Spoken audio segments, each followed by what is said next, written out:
7:00 p.m. on 2021, and I will read the public charge. The Board of Commissioners asks its members and citizens to conduct themselves in a respectful, courteous manner, both with the board and fellow citizens. At any time, should any member of the board or any citizen fail to observe this public charge, the chair will ask the offending person to leave the meeting until that individual regains personal control. Should decorum fail to be restored, the chair will recess the meeting until such time that a genuine commitment to the public charge is observed. Commissioner Jacobs, would you like to lead the Pledge of Allegiance? Thank you, Madam Chair. I pledge allegiance to the flag of the United States of America and to this republic for which it stands, one nation, under God, indivisible, with liberty and justice for all. Thank you. And could we just have a few minutes for reflection, given all the family and members in our communities that are continuing to lose loved ones due to the COVID pandemic. If we could just have a moment of silence, please.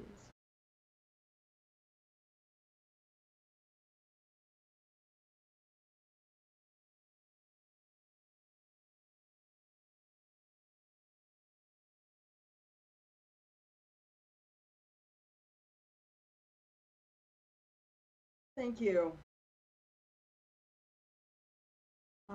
Agenda adjustments. I'd like to check with the fellow commissioners if there are any agenda adjustments.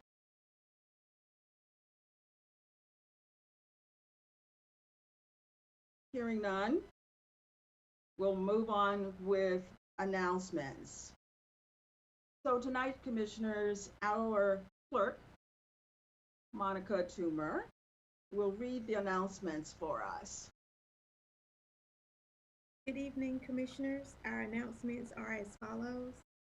COVID-19 vaccination remote site.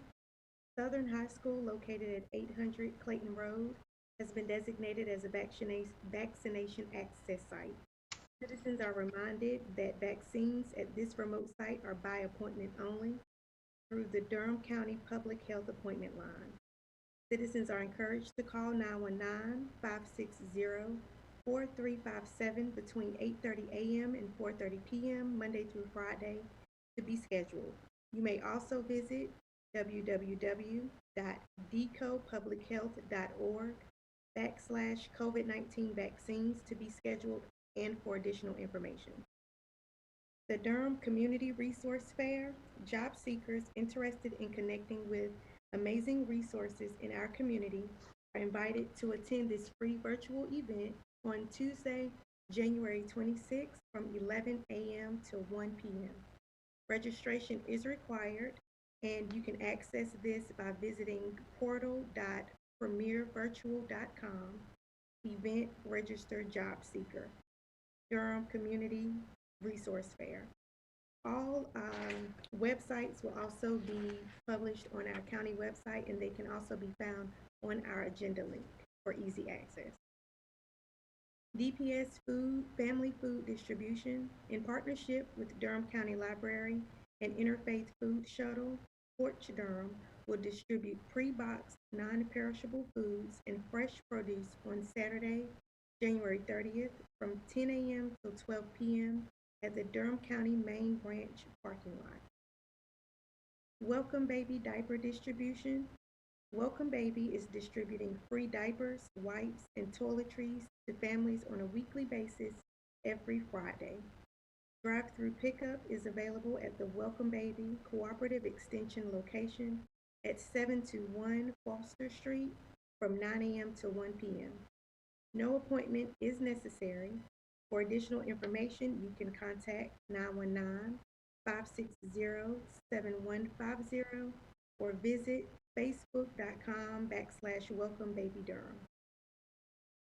Durham County Tax introduces live chat communication. The tax office has introduced a new live chat communication feature for obtaining property tax information. Citizens are able to chat online with a member of the tax office by visiting www.dconc.gov/tax. Your feedback is needed. The City County Planning Department is ready to present the initial results of input through its draft community objectives. Please visit www.durhammysocialpinpoint.com/comprehensive plan now through February 19th to share your feedback on the draft community objectives. For additional information about the new comprehensive plan process, you may contact City County Planning Department Senior Planner Lisa Miller at 919-560-4137, extension 28270.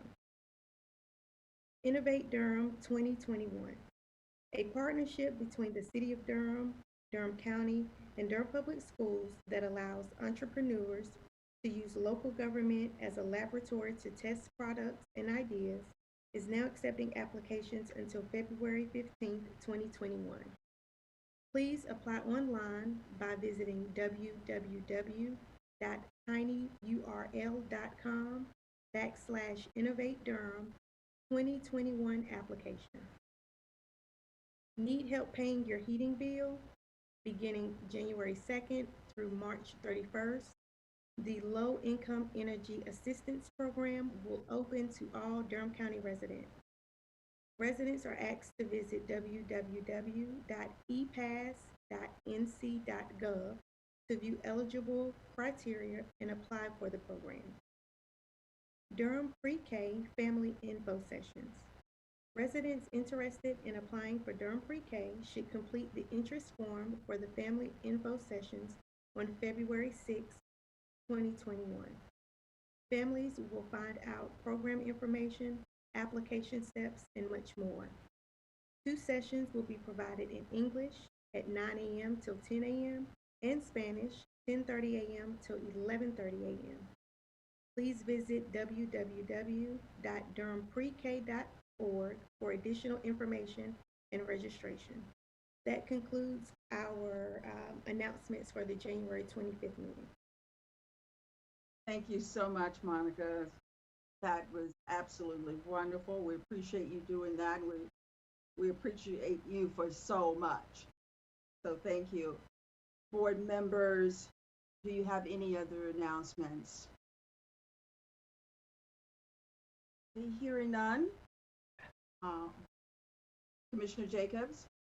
Yes, Madam Chair, I just wanted to clarify one thing with the first announcement about the Durham County website and also Facebook page. With the website, thank you to our staff, IT and public health staff, that residents can now sign on not only to be on a wait list, get an appointment, but also a last minute call list for appointments.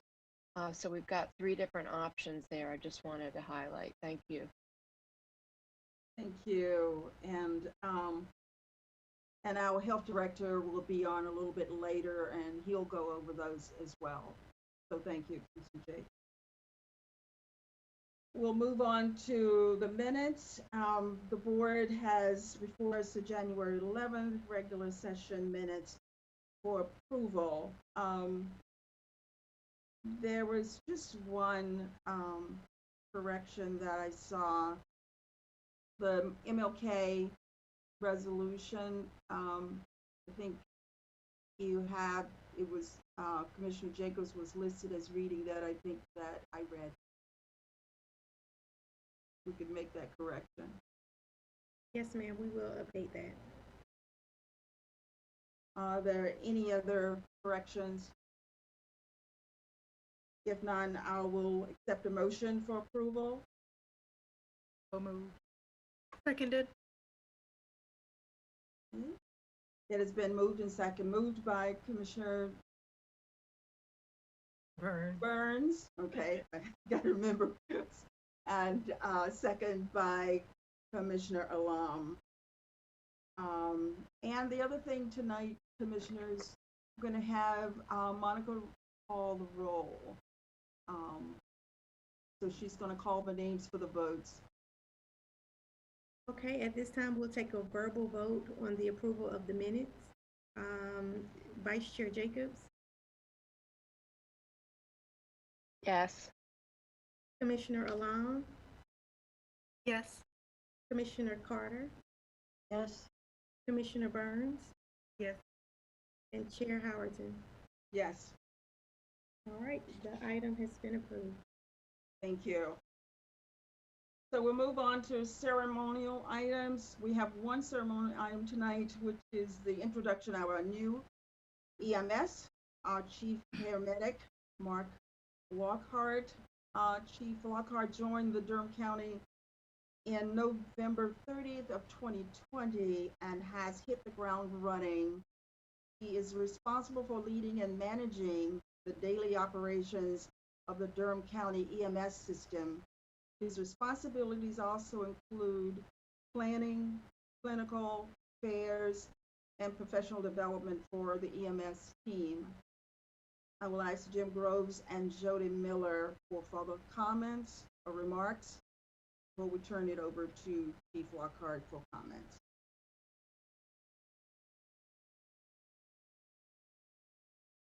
Madam Chair, Madam Vice Chair, Commissioners, Mr. Manager, General Managers.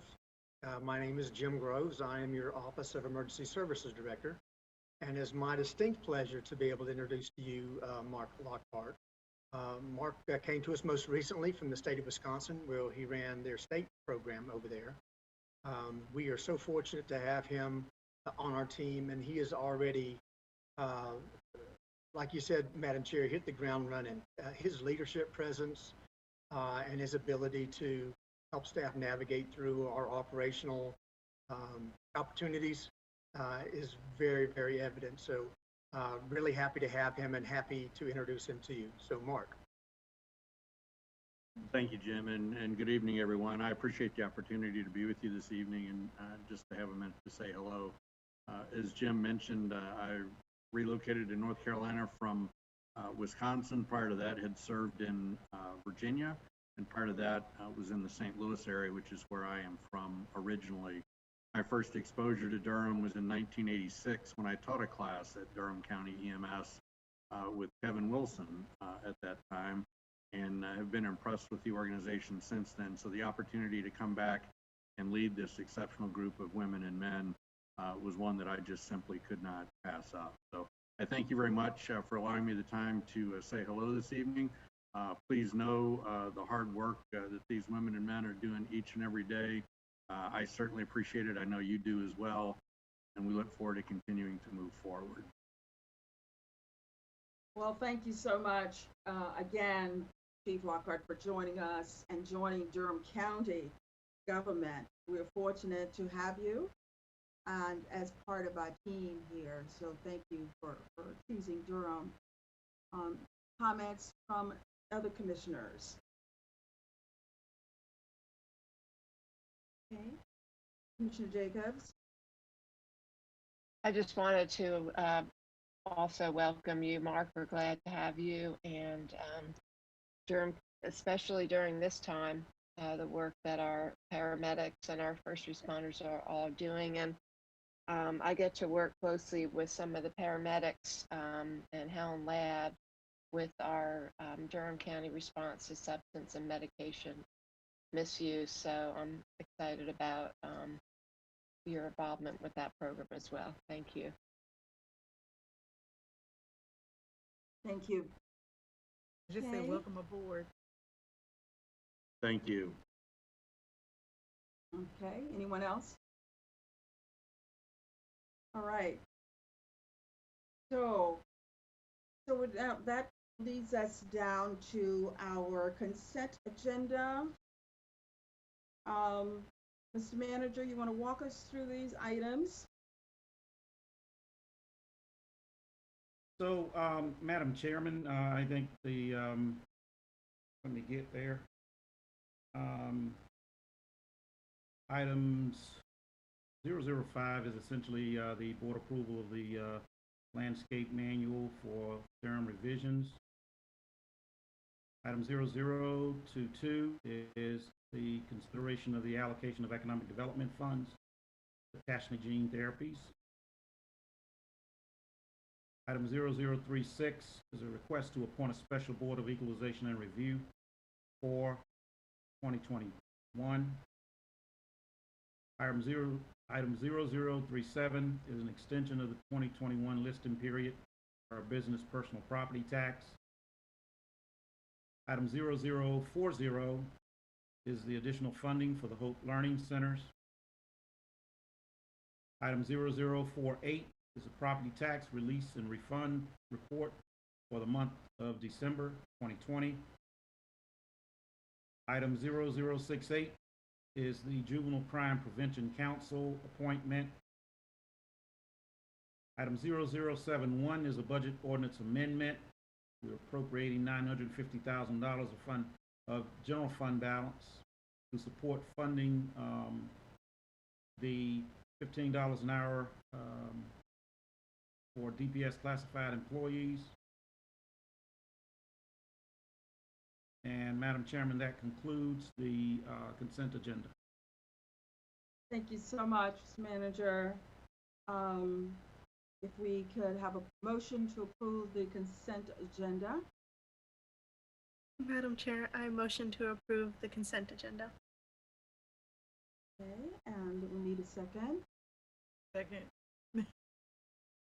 Okay, it has been moved by Commissioner Alum and second by Commissioner Burns to approve the consent agenda. Now we'll need a verbal vote. Right, we have Commissioner Burns, Aye. Commissioner Carter, Aye. Commissioner Alon, Aye. Vice Chair Jacobs, Yes. and Chair Howerton. And I'm an aye. Been approved 5-0. Okay. So our other items, business items tonight, the board has requested a public hearing, a public health focus from our county staff on COVID-19 response and effort. This discussion will be held by Health Director Rob. There you are. We're so pleased to have you back today to update us on what's happening in your area. I know a lot is happening. Oh, yeah, that's an understatement. Turn it over to you.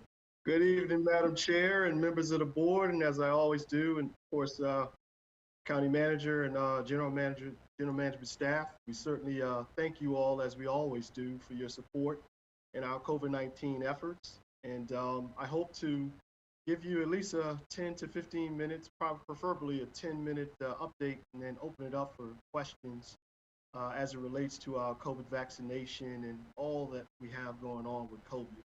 I'll just start by saying, again, how proud I am of the staff. They have been working tirelessly for almost a year. And, this is the heavy lift right now when it comes to vaccination, primarily because we're dealing with a lot of constraints that are beyond our control. But they remain motivated. Last week was really a testimony to their true grit and their commitment to the community. We worked some very long hours in our vaccination clinics. And again, I'm just proud to be amongst them. And I just want to express that as I get started. As far as current trends, I just want to start off by saying Saturday was the penultimate day, if you will, because at the Health and Human Services building, we had the trifecta. We had in the parking lot COVID-19 testing. On the third floor, we had COVID-19 surveillance. And on the second floor, we had COVID-19 vaccination. Y'all, it just don't get any better than that. That is what it's all about. So I would be remiss if I didn't mention that we had it going on Saturday. So right now we are sitting at 1,255 total active cases. It continues to trend down. We have 17,631 inactive cases. That many individuals have beat COVID in Durham County. Our deaths have leveled off. We're at 180 deaths. And of course, our thoughts and prayers continue to go with those families who've lost loved ones to COVID-19. We are now at 19,071 cases of COVID since the pandemic began. 7-day moving average last week was, a few weeks ago was like 172. It was very high. We were seeing a lot of the results from holiday travel, and I'm happy to say that has leveled off. It has been said that we have peaked as a nation in terms of COVID-19 infections. My staff doesn't really feel it, but that's what state epidemiologist Dr. Zach Moore is saying. That's what now national experts are saying. However, we continue to stay vigilant because there are variants out there, and it's been confirmed that the variant B117 has appeared in Mecklenburg County. And we were prepared for that information because North Carolina is a county, is a state that's well traveled. So we continue to be on the lookout for that. Not much change in terms of demographic information. Our Hispanic, Latinx population continues to be overrepresented. However, they're representing now 18.22% of all of our cases. Black or African American continue to represent right at 38.30% of our cases, slightly overrepresented. And whites continue to be underrepresented at 27.32% of our cases. Still seeing COVID cases in clusters in, nursing homes, some in hospitals, primarily in the professional. So not much has changed on that. So we continue to see an increase in our cases. However, it is beginning to level off. We're glad about that. And we're continuing our COVID-19 surveillance efforts in earnest. And just want to really communicate that to you all. Now let's talk about COVID vaccination. COVID vaccinations are going extremely well. I will say, as Madam Chair has indicated, we do have the booking app available for appointments. That went live last week. And so far, as of last week, we were at 1,400 plus residents who have been scheduled for appointments, and that list continues to grow. The Durham County homepage has been updated to make it a lot more easier to get to the booking app, and we certainly appreciate the partnership of County IS&T under the leadership of Greg Morrow. He's been phenomenal, and I've attended a lot of calls with him, so we appreciate that partnership. Our call center continues to be robust, and we continue to try to staff that with as many people as possible. And of course, as seen around the country, the number of calls are certainly overwhelming our infrastructure. These phone lines simply weren't built to withstand thousands upon thousands of people calling, but we are getting better. And we are continuing to work with IS&T to identify some advanced solutions that will allow for easier access to appointment scheduling. And we do have a couple of solutions that we are in the process of reviewing, so we hope to have that come alive real soon. Again, some additional highlights, as I've said to you all last week, OptumServe is gearing up to become a major vaccine provider in Durham. Our responsibility as Durham Public Health is to identify a location. We will go on site and scout out a few locations on tomorrow around 11 o'clock. And we are working with Durham Public Schools to make that happen. While this may not be a permanent location, we do invite OptumServe to be able to vaccinate anywhere from 1,100 to 1,200 individuals per day. So we will certainly take that as a win. Additionally, we are delighted to report that the state of North Carolina and Fidelity have pretty much reached an agreement as far as hosting a mega site. For the most part, we're still working out the particulars involved with a memorandum of agreement. Just want to remember that this was something that Secretary Cohen has said that will be placed in Durham and has the capacity to vaccinate anywhere from 45,000 of our residents per week. So again, a lot of our residents have been asking, we're going to have some additional sites. And the answer is yes. We just, again, continue to beg your patience. Help is on the way. And again, Durham is also, we also receive additional resources through our request from State Emergency Management.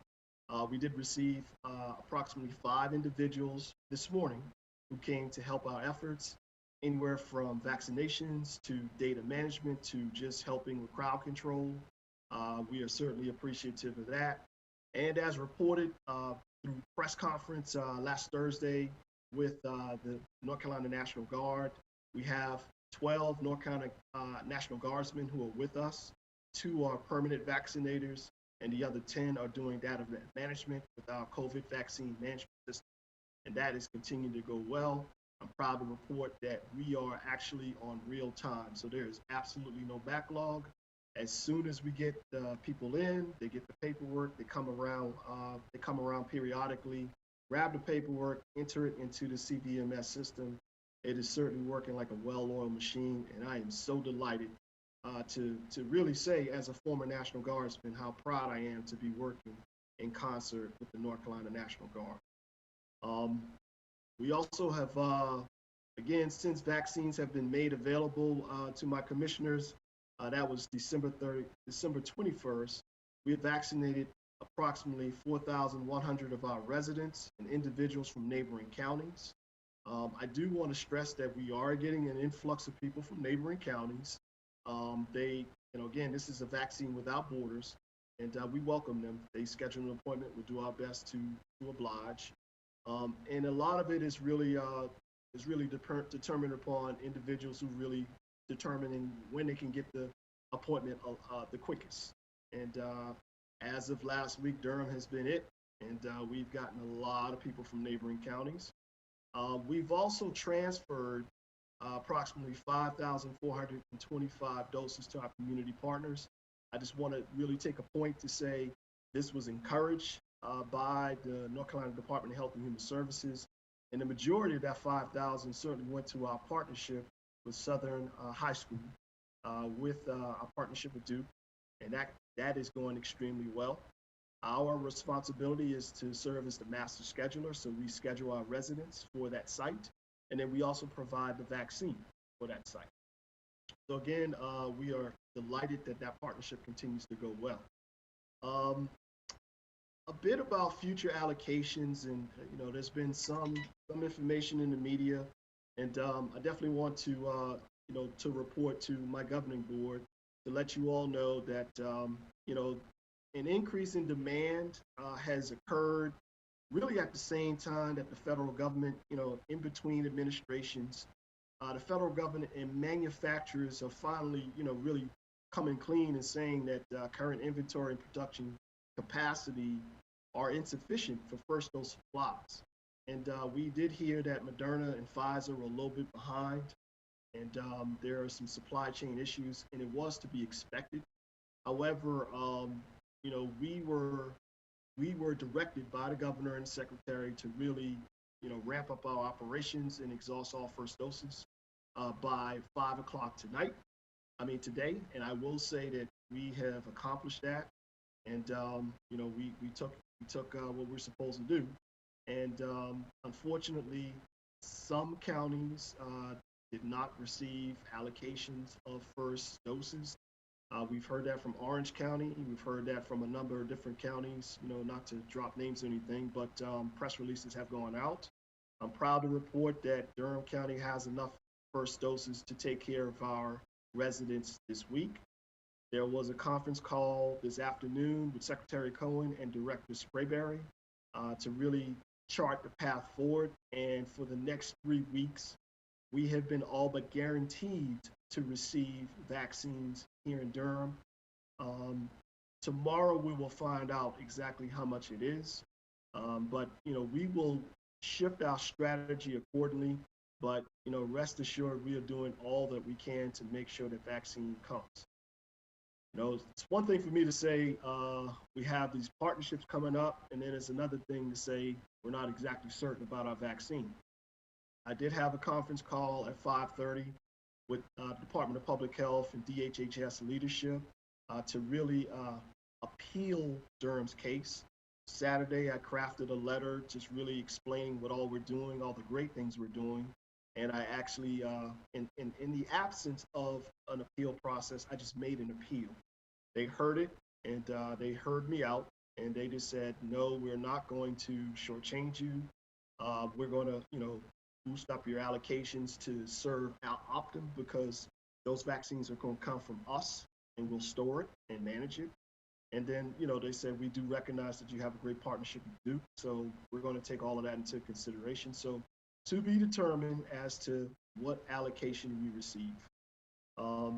We're going to continue to work with our partners to do all that we can to make sure the vaccines continue to go into the arms of our residents. I'll just conclude before I take questions by saying it has been delightful to see our seniors come in. We vaccinated a lady who was 99 years old, 99. And she was just as joyful and delightful to receive her vaccination. And it's a team effort. I take zero credit. It's all of us, and all of us, I'm talking from general manager, county manager, to public health staff. It's all of us. So again, we're doing everything that we can. It's only going to get better. We have 2 candidates for emergency use authorization coming up in February. So, more vaccine comes on the market, the more that we can do in Durham. And I'm just delighted to be a health director in this time. Again, we thank you so much for your support. I'm going to try to answer your questions if you have any. We are so proud and thankful that you chose Durham. And I know it doesn't feel like you just got here, because there's been no honeymoon period. I mean, you haven't had one of those, not here. But we are so elated that you're here. And I was there on Saturday, and I felt so taken care of.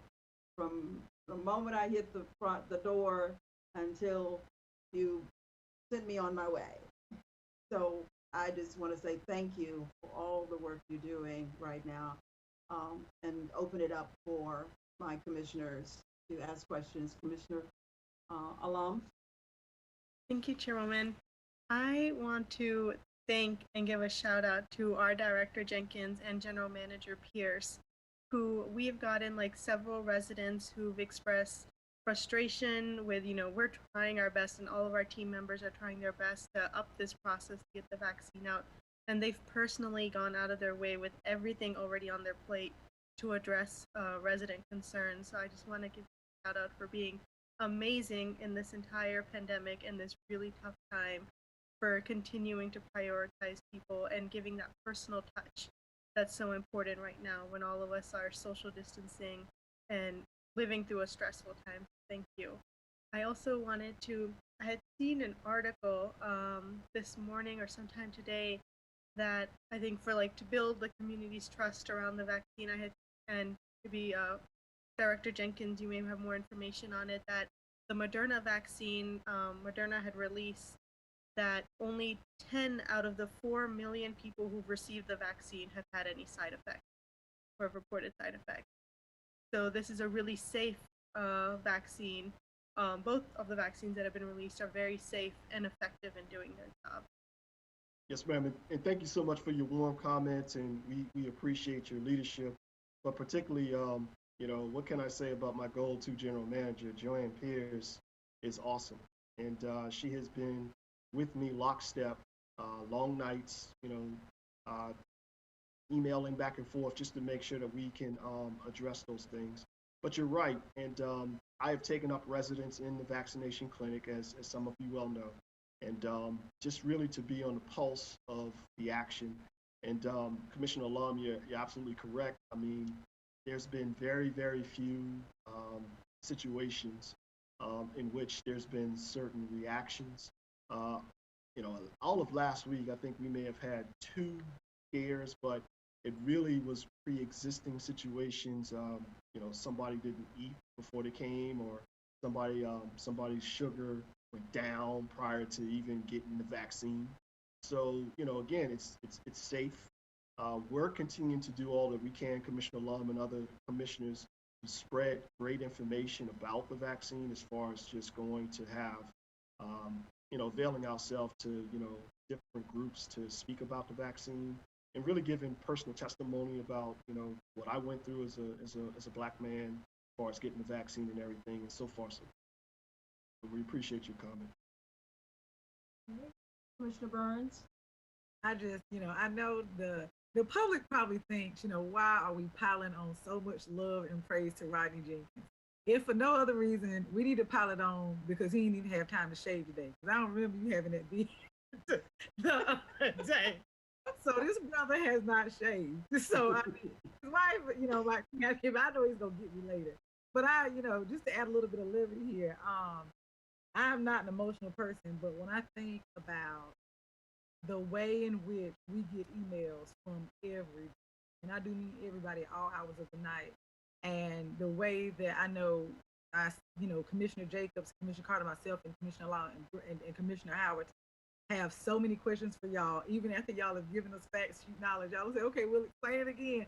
And you do it in such a way so that we can actually, go out and give very good detailed information. Because many of us do still talk to churches. Many of us do still talk to HOAs and community groups. And they hunger for it. And, just one email from one person that somebody sends that you all answer, it really does arm us so that we can do more in the community. I did want to point out, I got to watch the process, just like you said. I want to tell America, Durham, if you get there and decide to change your mind, you have very little time to do it. Because as soon as you get in there, 10 minutes, they like, go over there and get your juice and crackers. Like, they've already moved it. And so I don't know, it's not like Carowinds where you get on a ride and you got to wait in a long line. No. They don't have time for you to run and scream. This is not like the dentist office, you're a small child, or a booster shot. Like, when you turn your head, that's it. And so I was really happy to see the seniors there. I thought it was hilarious. Rod, you were beside me when a group of seniors sat down and started doing their arm exercises. Like, they were ready. They started, like, everybody else was just sitting there knowing their arm gonna be sore in like 30 minutes. Not this group that was, they started doing windmills, and we said, let's get out the way. Because we don't even, but so just know that the education that's going on, the stuff that your people are telling, like, we can actually see it in action. The other thing I really want the public to know, and I know there are a lot of people tuning in because they were tuning in for other things, and I'm happy that we got them at this. And this is not to jump on anybody on here, but I really don't think people understand that these folks under his leadership have done everything we asked. The portal is open, the website is open, there's an app open, the wait list is open, there's a site open at Sub, so it's more inclusive. There's a site open downtown. These folks are in here, and these are county employees.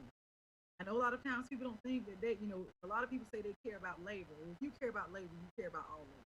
And I sat in that room and I watched these individuals walk continuously and check on people. Even though we had them socially distanced, when you check on people, there's only this you do. And they're working on a Saturday. And I think even though it closes at 7, if I'm not mistaken, y'all are not getting out of there at 9:30. Is that correct? Correct.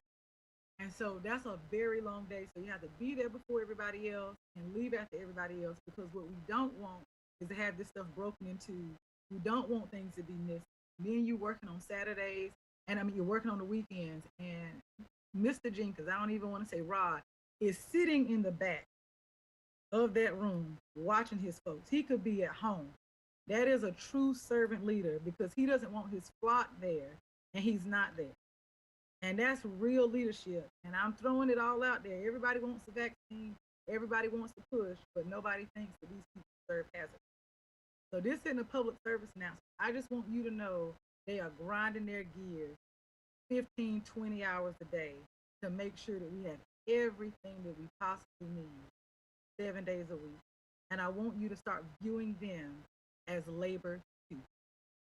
Don't say, well, why didn't I get this? I want you to look at them and recognize that they deserve it. And so, Rod, I don't know what's going to happen. Clearly, I ain't going to do no bait and switch tonight. I just want you to know, from me to you, it was really emotional for me to see all of those people in their work on 3 different levels and outside. And then I drove to Southern because I didn't know they had opened on the 19th off the top of my head. And just to see that many county employee workers, and I know you've been creative with trying to make sure their schedules are okay. I've never been prouder of a group of people, and so I just, to your staff, I say thank you, thank you, thank you, and 1,000 tons with 1,000 thank you. I appreciate it. Thank you so much, Commissioner Burns, and rest assured, I will certainly relay your well wishes. And again, the long hours are worth it. We just want our community to be vaccinated, and we want good outcomes. So again, like I said, I couldn't be more proud of the staff. And there were a couple of commissioners in there when we had our rah-rah session after hours or whatever, but that's what we do, and we try to enjoy each other. And the work is hard, but it's so worthwhile. It is. Commissioner Jacobs? Thank you. I don't want to repeat I can be an echo to the cheering squad, but I also want to just thank you, Rod, and all your staff. I almost didn't recognize you tonight, not just because of the little shadow that Commissioner Burns noticed, but also because you're not wearing a bow tie tonight. Right. So, yeah, I just want to echo everyone. I really appreciate how it's been a constant adjustment every single day, that you and your staff have been continually adjusting conditions and doing what needs to be done. And I know it's going to be, unfortunately, like that for the weeks and months ahead. So you don't have to answer this now, but one of the things I did want to say to you was just letting us know what additional resources that you might need, because we are the city of medicine. We have so many retired nurses and doctors, and I know people who would want to step up and help and try to support you and your staff. So, and people need to be paid as well. So I just wanted to put that out there. And I have a number of follow-up questions. I'm going to just follow up by email. Thrilled to hear about the mega site with Fidelity. I mean, if we actually had 40,000 vaccines to give out, we could get our entire community vaccinated in 7 weeks, which would be just a dream. I have a question also just to you about some of the recent articles that are coming out about the new virus and just some of the new studies about masks, and just wanted to just hear if you had any thoughts about that. There's been a lot about how we should start really thinking about the quality of masks now that with this new very contagious strain is coming.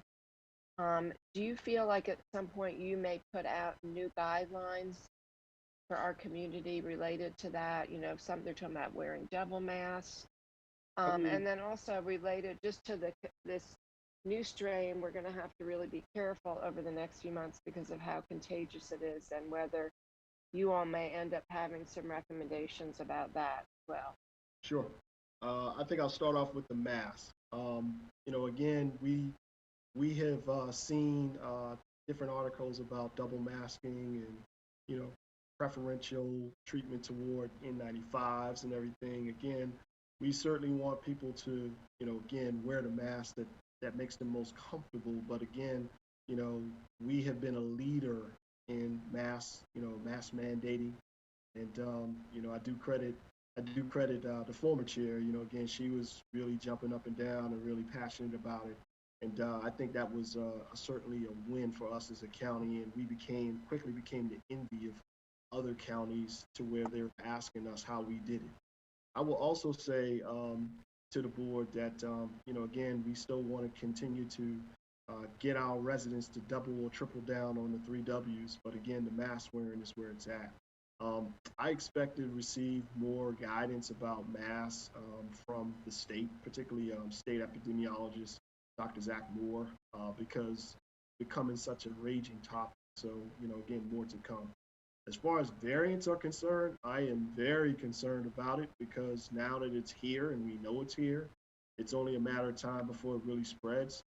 The good thing about it is the fact that they're saying Pfizer and Moderna, there's no slowing this vaccine down, and the vaccine's not less effective against this new variant. What concerns me is the fact that it's so contagious and it spreads so fast that it has the potential to make a lot more people sick. So again, I am more concerned about getting more vaccine so we can reduce, the susceptibility of getting this new variant. If we're not careful, members of the board, if we're not careful, come March, we may see another spike. We may see another surge. And this time it would be a whole lot more deadly. But again, to be quite honest with you, we've been battling and we've been fighting this the entire time. That's the reason why we've been, in the past, really encouraging the 3 Ws, but now we're really encouraging the 3 Ws plus getting vaccinated. That's the surefire way of beating the variant. So, Commissioner Jacobs, certainly look forward to your follow-up questions, but I don't want to take too much of your time because you guys got I see, and I will say this. We need to let Commissioner Carter get in here. I will say it was delightful to see you guys like incognito, because you tried to walk in, and I was like, nope, that's Commissioner Byrne, that's Commissioner Howard. I didn't want them to see me being acting like a baby because I don't like shots. You did really well. So Commissioner Carter, and then I think Manager Davis had something.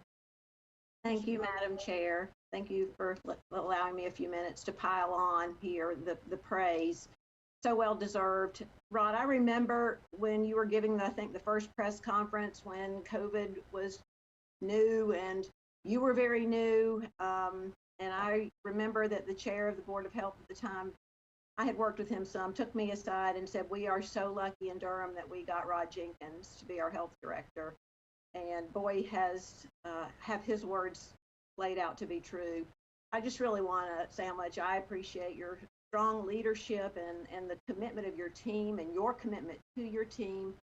I think that's really what one of the things that is very important to make this all work, and just really appreciate how quickly you've been able to help the county recover and face these changing expectations and sort of rules of the rollout. We may have had a little bit of a rocky start, but boy, all of the things in your report tonight just speak to how well we're doing now at getting the vaccine into people's arms. And it really does seem like we're vaccine limited now. It's not that we're service limited. And I just wanted to underscore that for, anyone in the community who's wondering, whose expectations are that we should be doing even more. It seems like we're doing everything we can at this point with service delivery, and it's just the vaccine that's a limiting factor now. And if there's anything we can do to help manage community expectations around that, please let us know. We'll do it, and thank you so much for your warm comments, Commissioner Carter, and I'm so glad that you touched on the rocky start. Indeed, it was a little rocky, and took a few punches to the gut from the media, and that's okay. But I did not want our seniors to have a bad experience. I did not want them to be out in the elements like the rain today, waiting in long lines. I wanted them to come to a place of comfort and caring where they could get their vaccinations from people who really care. And I think so far we're off to a good start, and we can only get better. As far as we need for our commissioners to continue to be an extension of public health and be public health champions, and to encourage our residents to get the vaccine or to ask those questions to make that personal choice. We're so blessed to be in Durham because we are a caring community, and there's so many people who really want to help. But the good thing about it is, we're resource rich, and we have the help that we need. So I'm going to be quiet and let Manager Davis say something because Commissioner Howard is looking at me. Yes. Madam Chair, members of the board, my comments will be very brief. We talk about all the great things that are in fact happening, and certainly my hat's off to the staff as well. But I also want to take an opportunity to acknowledge our community partners. Last week, first 2 or 3 days when we opened up our call center, and things were pretty bumpy, and we weren't able to get the appointments in as quickly as we could, and the community was frustrated. We do a lot of economic incentive work, and so I called our dear friend Leslie Walden out at Fidelity, and Leslie said, call center expertise is what we do. And so subsequently, they came in and lent the necessary technical assistance with our IT department to help make sure that we have capacity to do the work needed. I wanted to, thank our corporate partners in that space, because there's so many of them that have been willing to step up, and they consistently contact us wanting to understand and know how they can help. We utilize those resources. They wanted to make sure that we paid proper deference, respect their willingness to be a part of the solution. Thank you. Thank you, Mr. Manager, and I hope, Rod, you feel the love. You feel the love, and your team feel the love as well. Even people that don't even work in the health department were there. I called a couple departments, and they said they were working with you in the health department. So we just appreciate all the individuals, all the people that participated and continue to participate to make sure that our citizens are taken care of. So thank you again. Thank you, Madam Chair. Okay, Commissioners, we have 2 public hearings tonight.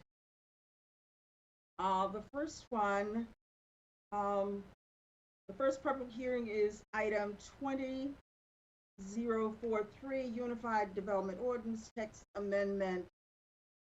Amendments due to NCGS Chapter 160D, TC 200000004. And we have Mike Stock, Senior Planner, and Sarah Young, our Planning Director, as resource persons for this item. Thank you very much, Chair. Michael Stuck with Planning Department. I just want to say hello and introduce myself to the 2 new board members, Commissioners Burns and Alam. First time I'm meeting you and presenting in front of you, so I wanted to say hi and welcome and hello and all that other fun stuff. That I will normally keep my video off because I have my bandwidth issues, and where the computer is located in the house just doesn't allow me to present clearly for a long period of time. But I wanted to show my face and say hello, and that you'll see and hear more of me as the year goes on and such. So I will now tune out video wise. Hold on. Thank you. Again, my name is Michael Stock with the Planning Department, and before I begin, staff would like to state that all required notification for Planning Department public hearing items have been performed and are on file. In particular, for this case, text amendment PC 200004 proposes revisions to various provisions of the Unified Development Ordinance in order to comply with statutory revisions associated with the new state enabling legislation, NCGS Chapter 160D. This includes necessary corrections and reorganizations and other minor changes, and also it does include some other technical changes for clarity or to remove redundancies. In short, 160D combines city enabling statutes found currently in Chapter 160A and county enabling statutes found in Chapter 163A into one set of statutes. Most changes are technical in nature. Some other are more policy related, and those include requiring constructive notice when an official interpretation is provided by the director. That has been added. Recordation of special use permits, that has also been added, and requiring appeals of Historic Preservation Commission action to go to Superior Court instead of first the Board of Adjustment. That change has also been proposed. The Planning Commission recommended approval on November 10th, 2020, and City Council has approved it at its January 19th meeting. One other thing I'd like to note, is to update you on one process change that 160D brings about, and it's not reflected in ordinance. This is a change to the consistency statement. As a few of you are aware or will become aware, we have currently the state law requires the adoption of statements of consistency to the comprehensive plan and reasonableness associated with approvals or even disapprovals of zoning map changes and text amendments to the UDO. State statute under 160D now allows for the minutes of a hearing to meet requirements of consistency and reasonableness statements for zoning and text amendments. After discussion and advice with the city and county attorney's offices, planning staff will implement this method once the ordinance is effective, most likely starting in February. The county clerk has been made aware of this procedural change, which will also require staff reading statements specifying information provided in the agenda items into the minutes. Therefore, no separate consistency statement documents will be required. It will be for approval of this one, but once this ordinance does become effective, it won't anymore. Again, thank you, and I'll be happy to answer any questions. I do believe that final approval of the ordinance will take place later this week, from what I am. Thank you, Mike. Are any questions from commissioners to staff? Commissioner Jacobs. Thank you. Mike, I just seemed like, most of these were just kind of perfunctory things with the statute, but there seemed to be a lot of the discussion about vested rights, and I just wanted to hear from you kind of planning staff interpretation, like what are some of those underlying issues, and also from staff perspective, are there any red flags that we should just be aware of that you all maybe had concerns about, but we still can't really do anything about it because this is coming from the General Assembly, but just things that we should maybe just be aware of? Sure. Probably the only thing to be aware of is probably what you brought up with vested rights. There's always been vested rights statute, which basically grants an applicant certain right for development, regardless of certain future changes to laws or ordinances for a set period of time. I don't believe we have processed many vested right applications. The longest time I've been with the department, which has been since the early 2000s, there might have been one case that's gone through.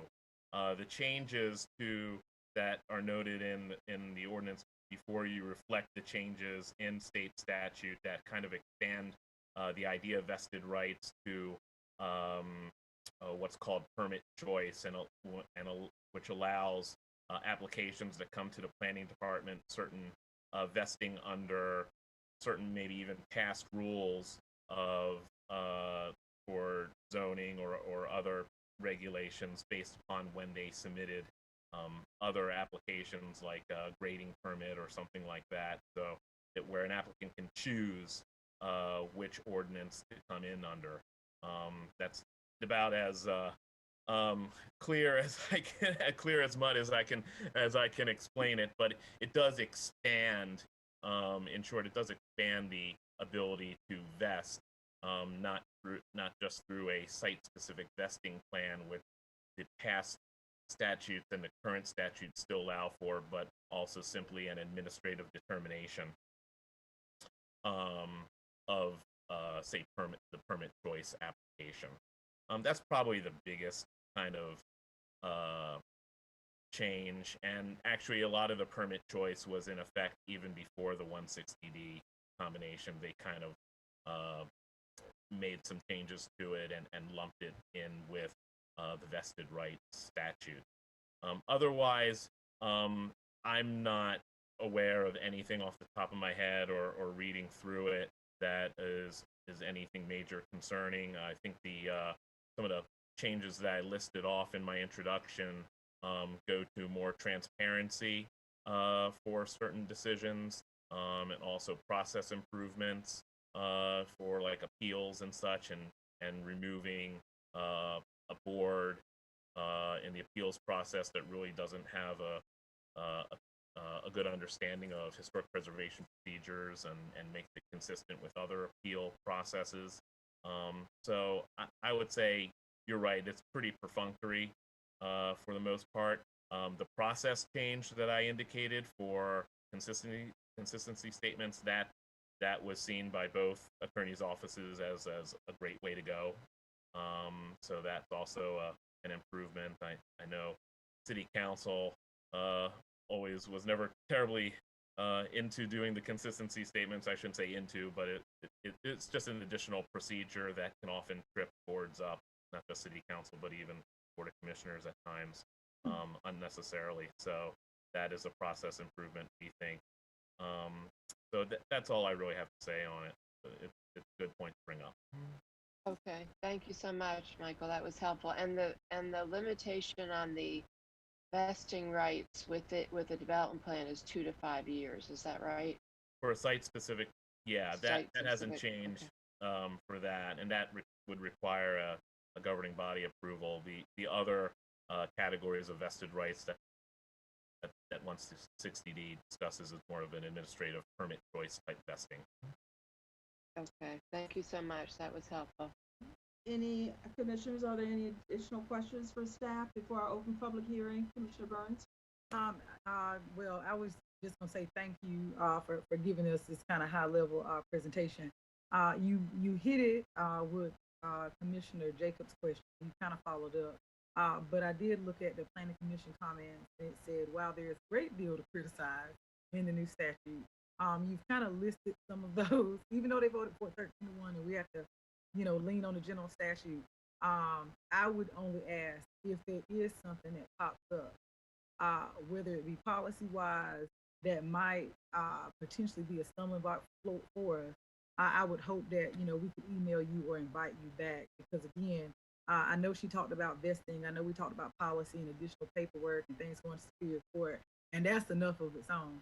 But sometimes we can't forecast everything. So if there is some things that, again, are a great deal of criticism that we could give that are not, I guess, nitpicky, by all means, I would hope that you all would reach back out to us, because, this was very dense, and I had to continue to call people to make sure I got it right. And one of the charges I've given myself is that I always want to make sure I can explain this to the community. So that's all I would ask for you.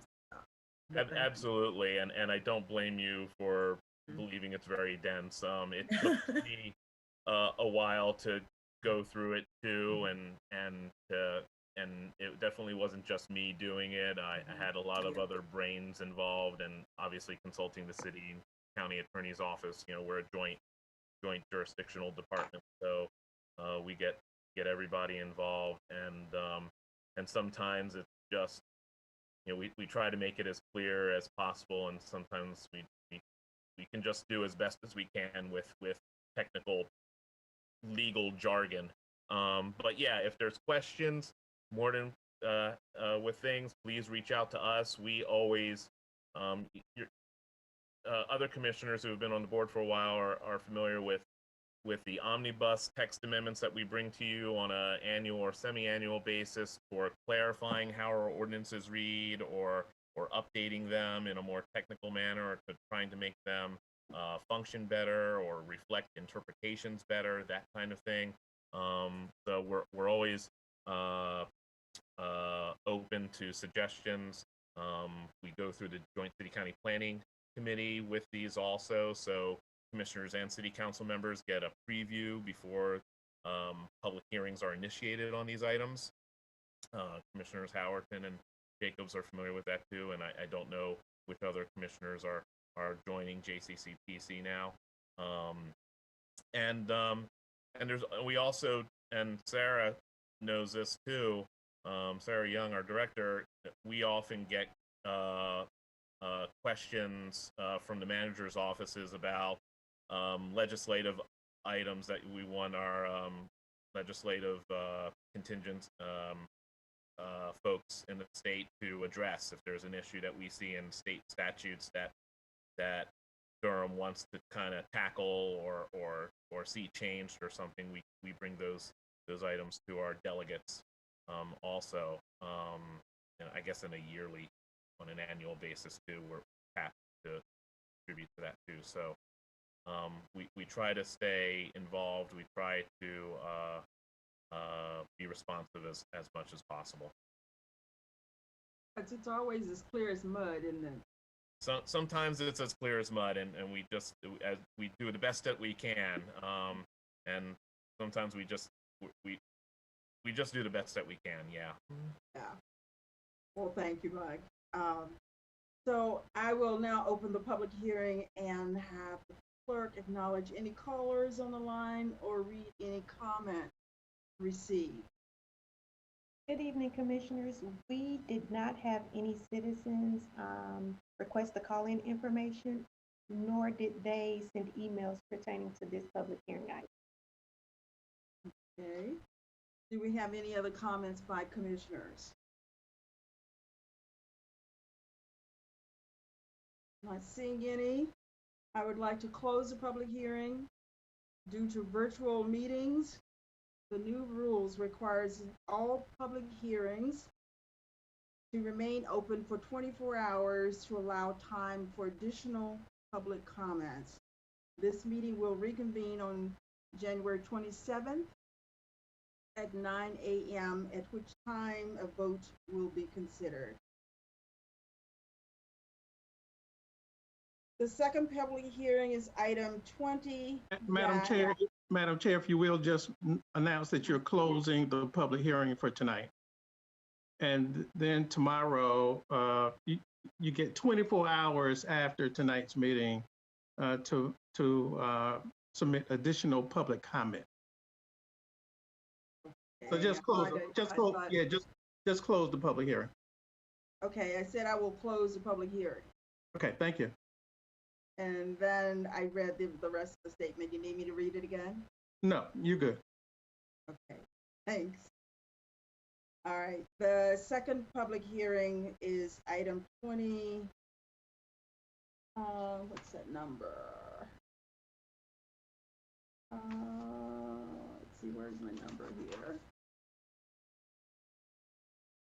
20, that's for the zoning map change. Now, Chairman Redcat, oh, God. She's not here. She's not present. Chair Howardson, if we do have I don't recall hearing it, but did we state what the actual date is that you're finally going to vote on this? So, because it would be recessed until what date? The 27th at 9 a.m. And did we announce that? Yes. Okay, good. We did. Very Okay. good. All right. All right, the next one, I'm trying to find the rest of the number. It's a zoning map change, Perry Road D- annexation. It's Grace Smith, Assistant Planning Director, and Sarah Young, Planning Director, are the resource persons on this item. Good evening, Chair Howerton and fellow commissioners, and it's nice to meet Commissioner Allen and Commissioner Burns this evening. Very good to put your faces with your names. I had a brief PowerPoint presentation that Ms. Toomer was going to pull up, I think.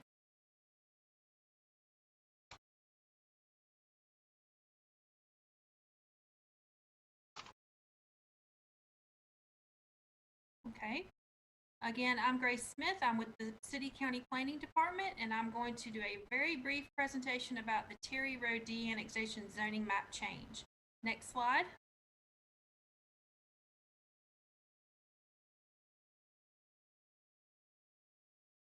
So this property is located There's 3 parcels, 1230 and 1236 Terry Road and 1620 Scally Brook Road. The jurisdiction is the county. That's why we're here before you tonight. The total site acreage is 114 acres, slightly over 114 acres. The property is split in the suburban and rural tiers. The existing zoning is a city zoning designation known as Planned Development Residential. It should be Planned Density Residential. I'm sorry about that. 2.500. Proposed zoning is Rural Residential RR. And the FLUM designation will not change. That is currently split rural density and very low density residential. Next slide, please. So the site in question was de-annexed by the North Carolina General Assembly in 2019, but the de-annexation was not effective until June 30th of 2020. The current development plan dates back to 2003. The case number is P03-37, and it is for a PDR 2.500, which I had stated is a city zoning designation for this formerly annexed site.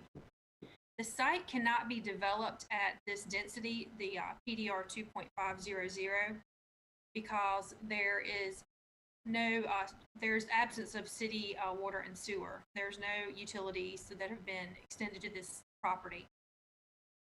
So the staff was in a, this is a very rare situation. You won't usually see zoning requests like this. So the staff is actually recommending the county designation, county zoning designation of rural residential RR. That is the least intent designation and is consistent with the future land use map. Next slide, please. You'll see from the context map or from this aerial map that the property is split. Terry Road runs between the two, there's 2 parcels on the north side and 1 large parcel on the south side. Next slide.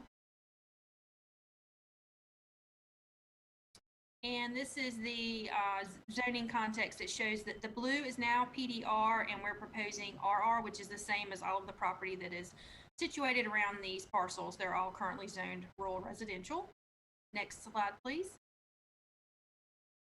And the future land use map will not change. You can see here that it is split. The rural tier is north of the purple. I don't know if you can see if it's purple, but it's that squiggly line that runs through the property. And the darker yellow on the south side is the low density residential. Next slide. Staff is available for questions, and I believe there is a representative of the property owner on the call, and there may be another person on the call that's interested in this case as well. Okay, well, thank you. And commissioners, are there any questions for staff?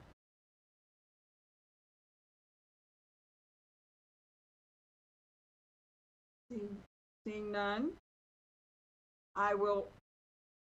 Commissioner Jacobs, did you have your hand up? Okay. I will now open the public hearing and have the county clerk acknowledge any callers on the line or any comments from anyone else that calling in about this item. Good evening, Commissioners. We do have 3 individuals on the line. We have Patrick Biker, who is representing the property owner. We have Stephen Laypolt, and we also have Johnny Neto. Okay, we'd like to start with Mr. Biker. Good evening, Chairman Howerton, Vice Chair Jacobs, members of the board. Can you hear me okay? Yes. Wonderful. Well, good evening again, members of the board. I'm Patrick Biker with Morningstar Law Group, and I live at 2614 Stewart Drive. I'm here tonight representing Highland Park Properties, the owner of the 114 acres you all are considering tonight. At the outset, I want to thank Sarah Young and Grace Smith with the Planning Department for their superb effort on this agenda item. We also very much appreciate the service of Senator Mike Woodard and former Senator Floyd McKissick, who spearheaded the efforts to de-annex this property in the General Assembly back in 2019. I hope every member of the board took note of the reference in the staff report to the Planning Department's recommendation for this case, and also that the Planning Commission has recommended approval unanimously. As I'm sure you all are aware, rural residential is the lowest density zoning district in the Durham City County Unified Development Ordinance. On behalf of the property owner, Highland Park Properties, we support the adoption of rural residential zoning for this acreage. And we recognize that you have many other agenda items on your agenda tonight, so I don't want to belabor these points. We do request your support for this staff-initiated zoning map change.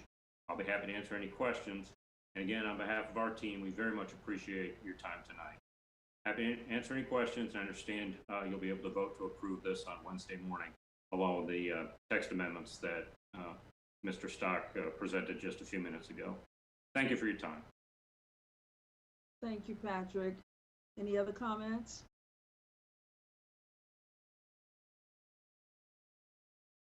Hearing none. Any other additional comments from commissioners? Chair Howerton, we do have the other two individuals signed up that would like to speak. Stephen Lapolt is also on the line. Please go ahead. Good evening, everyone. I appreciate this. You know, I didn't prepare any formal remarks, to be honest with you. I am a resident on Terry Road. My address is 1723 Terry Road. Sits at the top. You know, I'm somewhat anxious, I think, to see progress here. There is a road that runs through this property. It's a current dirt road, and it is deteriorating, especially with all the rain recently. And so, you know, I do appreciate the board, you know, making best decisions here for our citizens, and, you know, progress, because I do think we've got some issues with the road out. Thank you all. Thank you.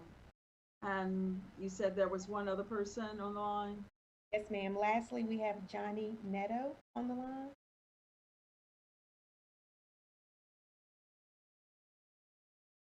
Would you like to speak, sir? Yes.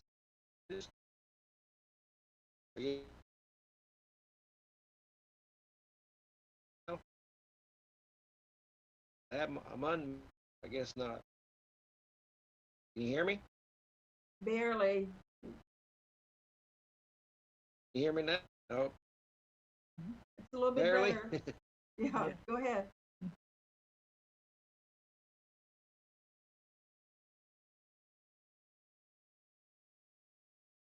Try again.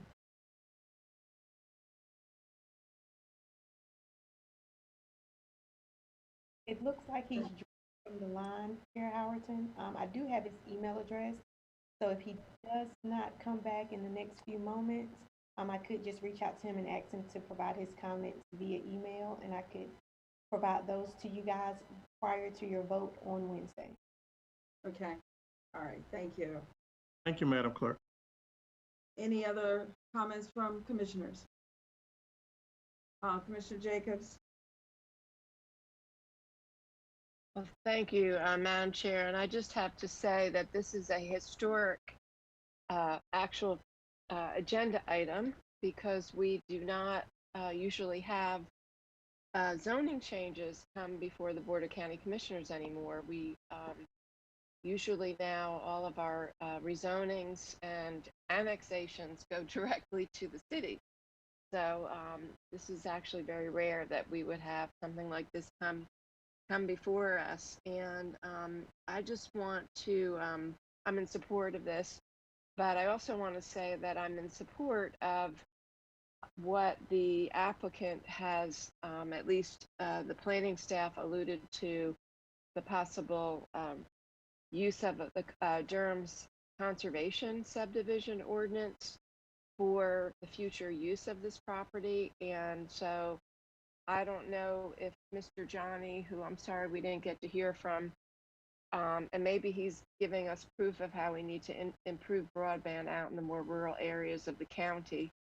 But that there was discussion about this site being really beautiful piece of property by the Planning Commission, and Tom Miller in particular. But also the staff mention of the use of a conservation subdivision. And I will just say that I would encourage that. I certainly hope that we don't have a development plan with this zoning map change, but I would wholeheartedly encourage the future use of this property for a conservation subdivision ordinance. I'm really proud that Durham implemented this ordinance probably about 12 years ago. I was actually one of the first people to use it in the county in my former life. A company that I worked for used it in Durham for the Pool Farm project, and it's just a great way to, it's a win-win for the developer, but it also protects the natural environment and water quality and things like that. So I really hope that that we see in the future with this land. Thank you. Okay. There's a question, Commissioner Long.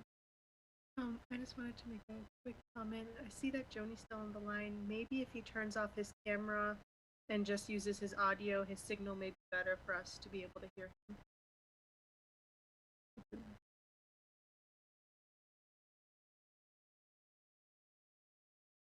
Oh, we'll wait for the emails comment.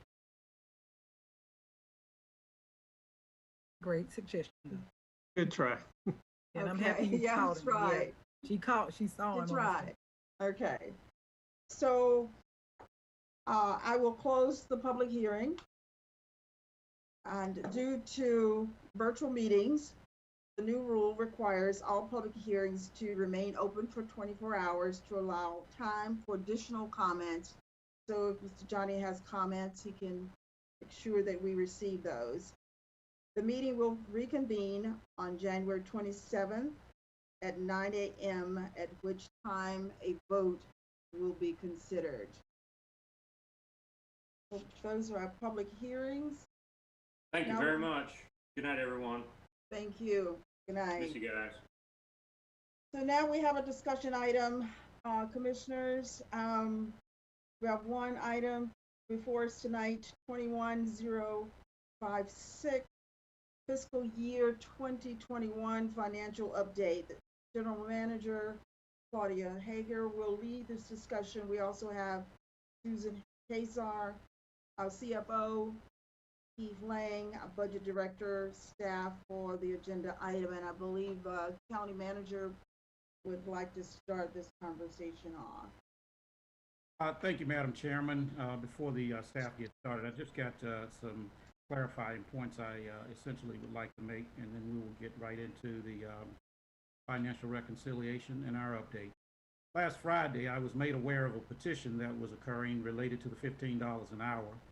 And the petition stated that there was a desire not to use unrestricted fund balance to support the $15 an hour. This was never my position, and I stated that I wanted to make sure that we did our analysis to ensure that we were positioned properly to allocate significant funds. These are standard business practices that have served the county well for many years, and staff has finished that work as of Friday, and we will continue our work in vetting the expenditure. We will have additional policy discussions about the fiscal outlook as standards, particularly for our upcoming budget retreat that will occur. I think it's important to remind the board of the process required to do our work. In April of 2020, I communicated to the Board of Commissioners several steps that would be taken to manage the budget in light of the fiscal unknowns given COVID-19. During that time, we were also faced with the malware attack recovery, and I sent to the board that initial communication that was related in order to help remind some of our newest board members about where we were and how we needed, in fact, to proceed. I shared with the board that we would freeze positions, that we would limit expenditure growth and limit tax increases because of the unknowns, with our high number of residents that would be impacted by the economic challenges, such as unemployment. County staff has maintained our fiscal discipline to help ensure that we stay within the parameters despite pressures to move differently. And many have taken on more work because our positions were in fact frozen. So most of this is happening in many of our key departments that were administrative in nature. And I'm forever grateful for the personal sacrifices to make sure that we kept the county solvent in spite of having to work through many continued nights and weekends to ensure the work was completed due to the number of vacancies that we had. Last week, we had our rating agency reviews, and we were able to share how the county had been able to manage operations in spite of the pandemic and to manage to our fiscal policies, which includes making sure that we have a certain level of reserves. And the approach of judicious management and the evaluation of our fiscal operations in mid-year was received with very positive responses from the bond rating agencies. And although we have not, in fact, at this point, received the final rating, we feel very good and hope within the next several days that we will, in fact, be hearing from both the bond rating agencies that we met with last Tuesday. As manager, in spite of the public perspective, I must manage our fiscal guidelines and our policies. And these guardrails shield our organization. Staff's brief report that you will hear tonight is essentially going to let you know that we are in good financial position at this point, and certainly we're in position to support the classified workers and to support $15 an hour, along with another request that sort of came in, I won't say at the last minute, but certainly came in within the last couple of board meetings, and that includes, of course, the Hope Learning Centers. It is pretty much standard in terms of a practice that we go through in the February time frame during the budget process and make sure that we analyze what our position is, and we will be doing that in usual fashion this year. Our county departments will continue to seek ways to find operational efficiencies to promote cost savings whenever applicable. And as manager, I want to remain vigilant in ensuring that we are being the best stewards that we can in respect to the taxpayers' dollars, and that's what we have tried to do as we started along this journey over the last several months when we adopted the ensuing year's budget. And I want to repeat, because obviously there are some misconceptions out there about our fund balance, what it's used for and what it's not used for. Our fund balance reserves were not used to fund any differential pay. It was managed through our existing departmental budgets. And back in October of last year, before our two newest commissioners came on board, this information was shared with our former board. And although the county has an undesignated fund balance, it is important that the levels align with our fund balance policy, which is the 16%. And these factors are evaluated during our rating agency reviews, and we're trying to make certain that we continue to manage to our AAA status. And although we just finished that recent rating, that purpose last Tuesday, the purpose of that meeting was essentially to look at a $70 million refinancing on our GO bonds. I would ask that you be reminded that we will be going back to the rating agencies in a couple of months for more than $150+ million of debt issuance, which will be primarily for our schools. It's extremely important that, as I said in my email to you, as a reminder of the message that we sent out last year in April, that we have a strong fund balance position. And the last thing that I will effectively say is we're fully aware at staff level that as recent as about mid-summer last year, we had AAAs who went forward to issue significant amounts of debt in the hundreds of millions of dollars, and was only given the opportunity to be granted about a third of what they asked for. So I want to make sure that as a community, we are not in that position. And so as such, I think, as I said earlier, tonight what you're going to hear from the staff is that we're in great financial position based on the decisions that we made along the way in order to keep us fully solvent. And hopefully when we get ready to meet with the agencies, the rating agencies in a couple of months, we'll be in sound position in order to get all of the money that we need in order to fund the school's capital project. So with that said, I'm going to turn it over to the staff. They will walk you through a brief PowerPoint and tell you, what the particulars are, and I'll shut up. Thank you, Madam Chairman.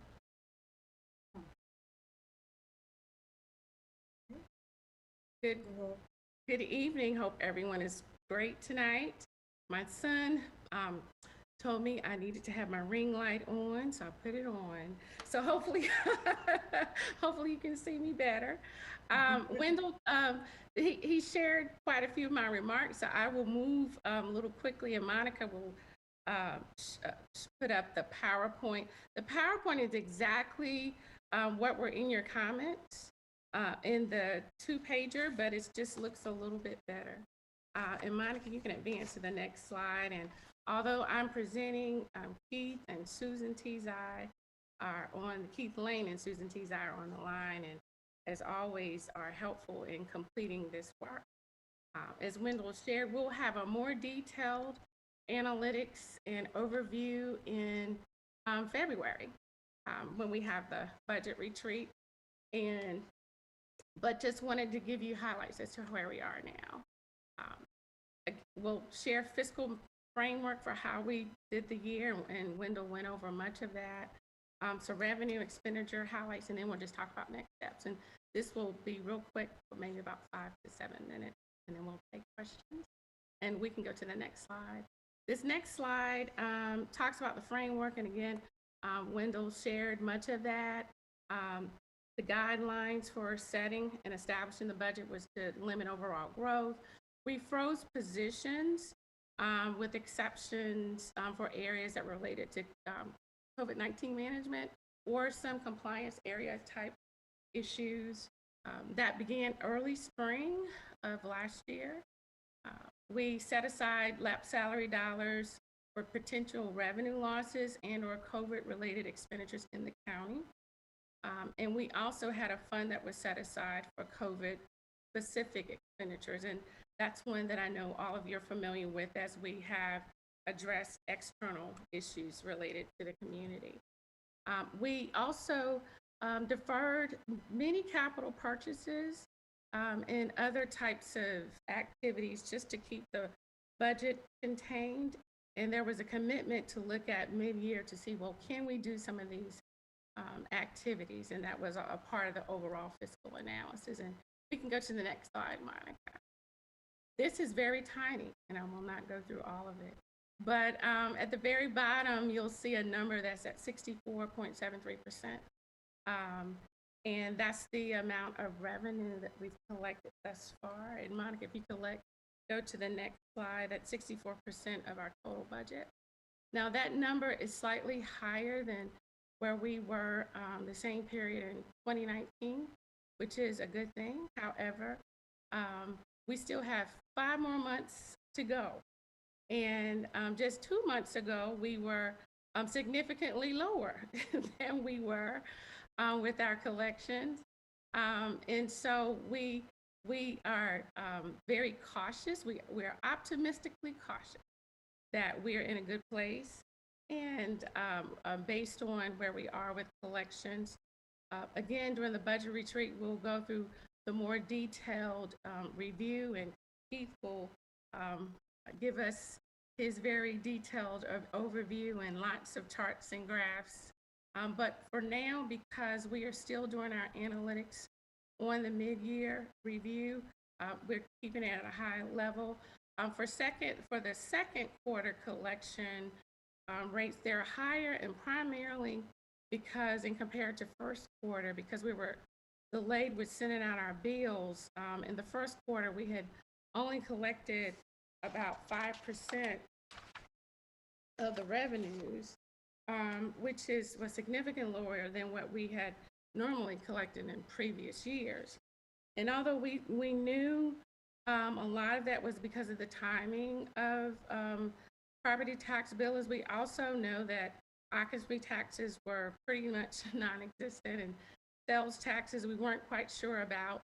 But we are pleased that 2 things happened, that we were conservative with our collection rate for property taxes. So that's part of the reason we're meeting our numbers.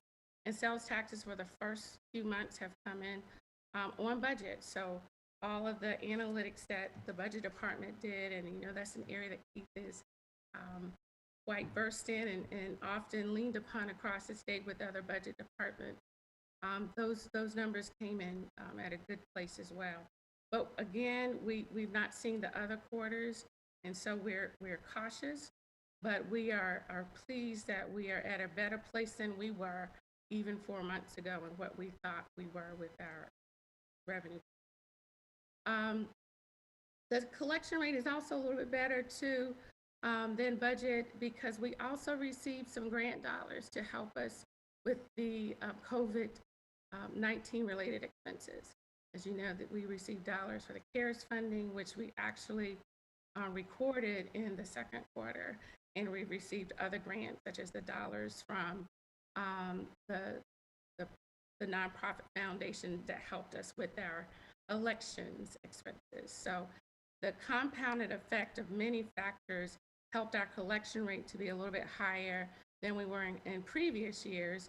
But again, as we look at the full year, we're still watching those big revenues real carefully, the property tax collections as we get towards the end of the year, as well as sales tax. And so we can go to the next slide, and that one will be quite small yet again, but we're going to look at that very bottom number, which is 46.42%, which is the percentage of budget spent. And Monica will go to the next slide.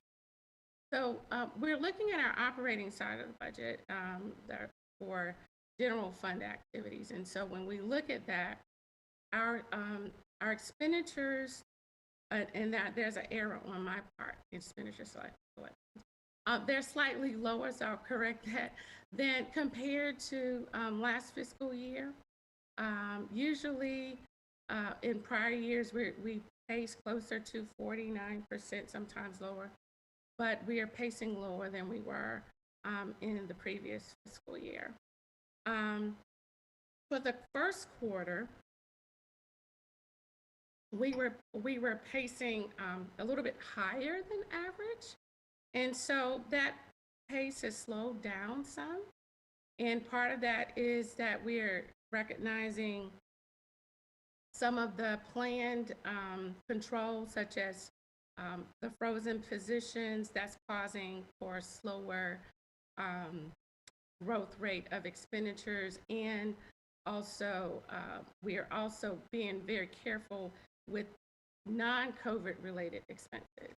As you can imagine, with the budget, operating budget of over $400 million, and even on the capital side, when you add it all together, close to $700 million, you can have lots of things that may come up. But departments have been real patient in saying, hey, let's just see how we are. Let's revisit that vacant position. And as Wendell shared, many departments are doing double duty because we've frozen quite a few of the positions, and we're forever grateful for them seeing the bigger picture. And so we've done lots of things to try to make sure that we're in a good position in order to make sure services are managed as they need to be, but also we're addressing the highest priorities. And we can go to the next slide.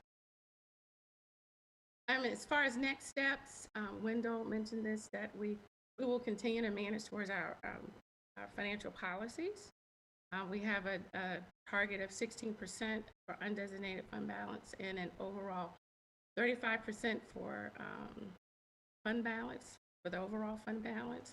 We are managing AAA, and so that means that although we are a AAA designated county, there are some factors that do pull us down, and we have to offset those factors with how much liquidity we have. And so one of those places which has served us well has been our management of our reserves. And when you look at, well, what does 16% translate to? That's about 60 days of operating expenses. And so when you look at a budget of this size, that's 60 days is not a long time.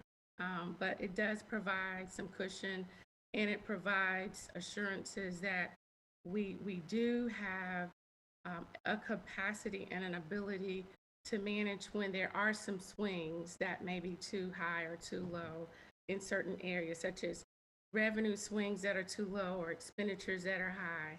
And so just wanted to speak to that. Wendell already mentioned this. We do have upcoming financings, the $70 million GO bond refunding, and as well as we will have an issuance for new debt in the spring for $150 million. And so with that, we will have continued reviews of how we're managing, where we project fund balance to land at the end of the fiscal year. Some may question sort of the timing of how we make these decisions and do our assessments. When we look at our budgets, we try to determine, well, how are the revenues coming in, and will you need to dip into fund balance? So that's the question. And so at the beginning of the fiscal year, because we were not sure how we would land, we were not sure if we would actually have to use fund balance. In the past, as 20-some years, there's only been 1 year that we've actually used fund balance. And Susan Tezak can correct me, but I believe that was in 2010 or 2009. 2009, ma'am. 2009, okay. That was during the last recession. And so counties or entities try to manage so that although you may appropriate fund balance, so for instance, we appropriate $17 million we did for this year in the general fund, the intent is not to use those dollars. The intent is that your spending will be at a point and your revenues will be at a point that you will not actually have to use those dollars. So as we looked at, how expenses that we can manage for the rest of the year, it is a question of, what are our projections, revenues and expenditure wise, and how do we plan to manage, and how does that place us with our overall reserves? And so we'll talk about that a lot more in the budget retreat, and but just wanted to speak to that a little bit. We can go to the next slide. Okay, as far as next steps, as we shared, are continuing to do our mid-year review. We typically do this mid-year analysis through February. For fiscal operations, when you close out a month, you usually have several weeks that you're doing reconciliations. And once those reconciliations have stopped, then you'd make your final assessment. Now, we've done this one prematurely, but we feel good about what we've done. But we will continue to evaluate deferred expenditures that we've not done, delayed capital expenditures, positions not hired, and we will make some recommendations to the manager. And for those that require board review, we will share those with the board. For instance, there is the pot that we set aside for COVID-related expenses, the $4.5 million. And Keith can correct me if I've reversed the numbers. But we may have now left, after we've done these allocations, $30,000 left there.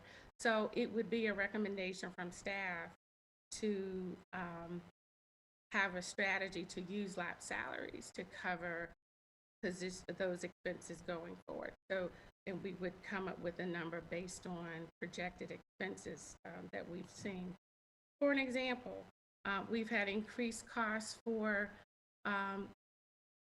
cleaning buildings.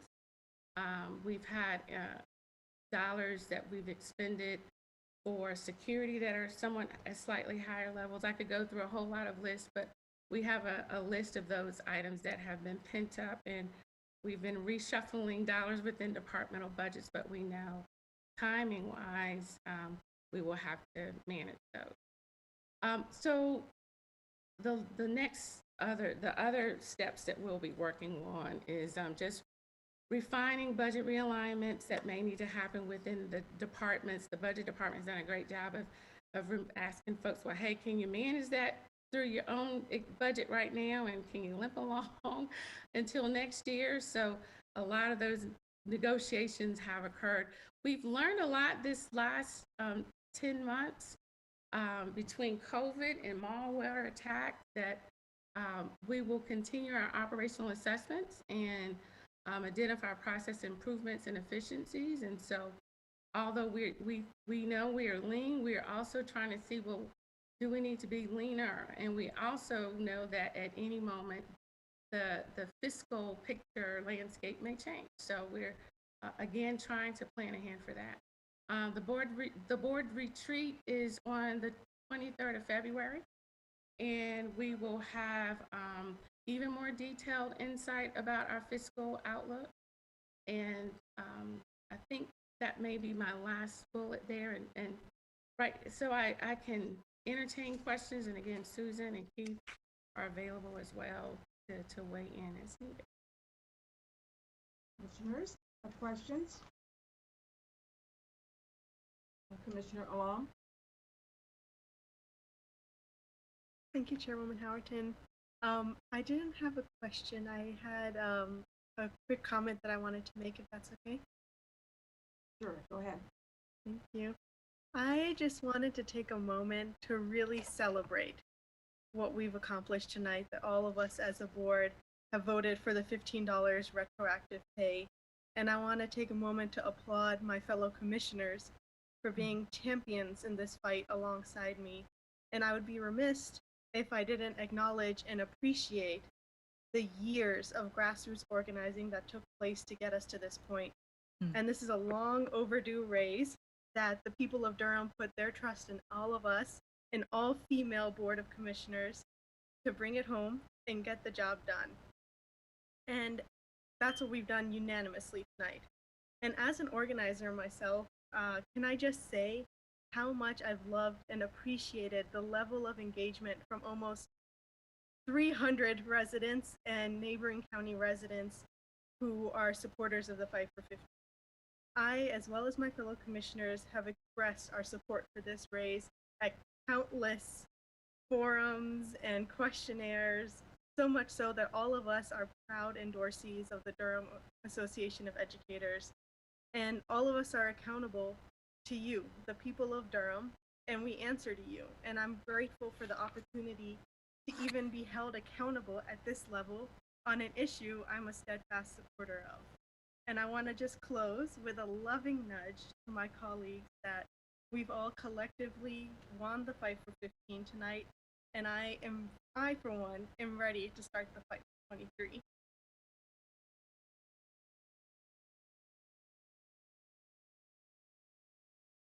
You. I don't know what that meant. Is it my turn? Is it my turn? Netta, somebody paid you for that. Is it my turn? Go, Commissioner Burns. No, listen, and don't worry, there'll be hate emails tomorrow because I didn't clap for Netta. I mean, if somebody on here says the word, I want to be conservative about my soda intake, there's going to be 1,200 emails because the word conservative is used. Claudia, I heard you use it. Don't use it again, girl. Like, do not say it again on camera. I do want to echo the sentiments of, because it's very timely that Commissioner Alam does it now. And she did it at perfect time because we're going over, we got our finance update from our budget. And she and I talked a lot this weekend. I talked to some of the other county commissioners. And I promise you, Brenda, I will not take long with what I'm about to say. But you are right, Netta, that we were endorsed by these groups. And you know, it's one of those things, if you've been fighting for so long, you don't know how not to fight.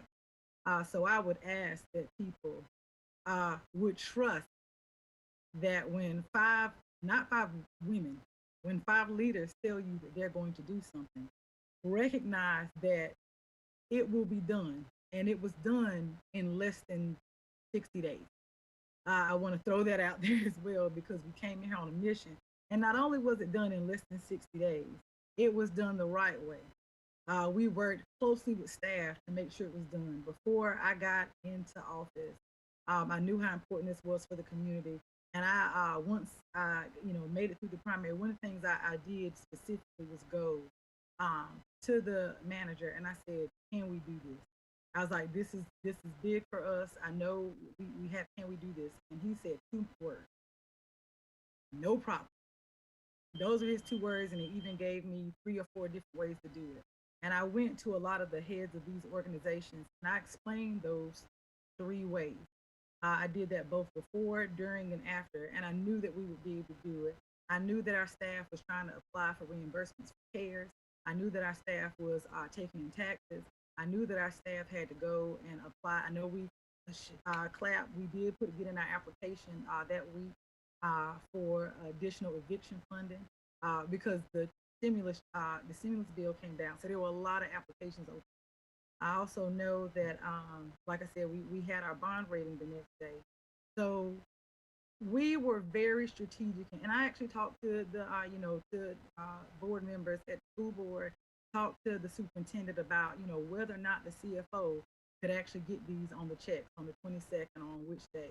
And we didn't want to just go back to August because we had bus drivers who were driving in the summer. We wanted to make sure we captured everybody.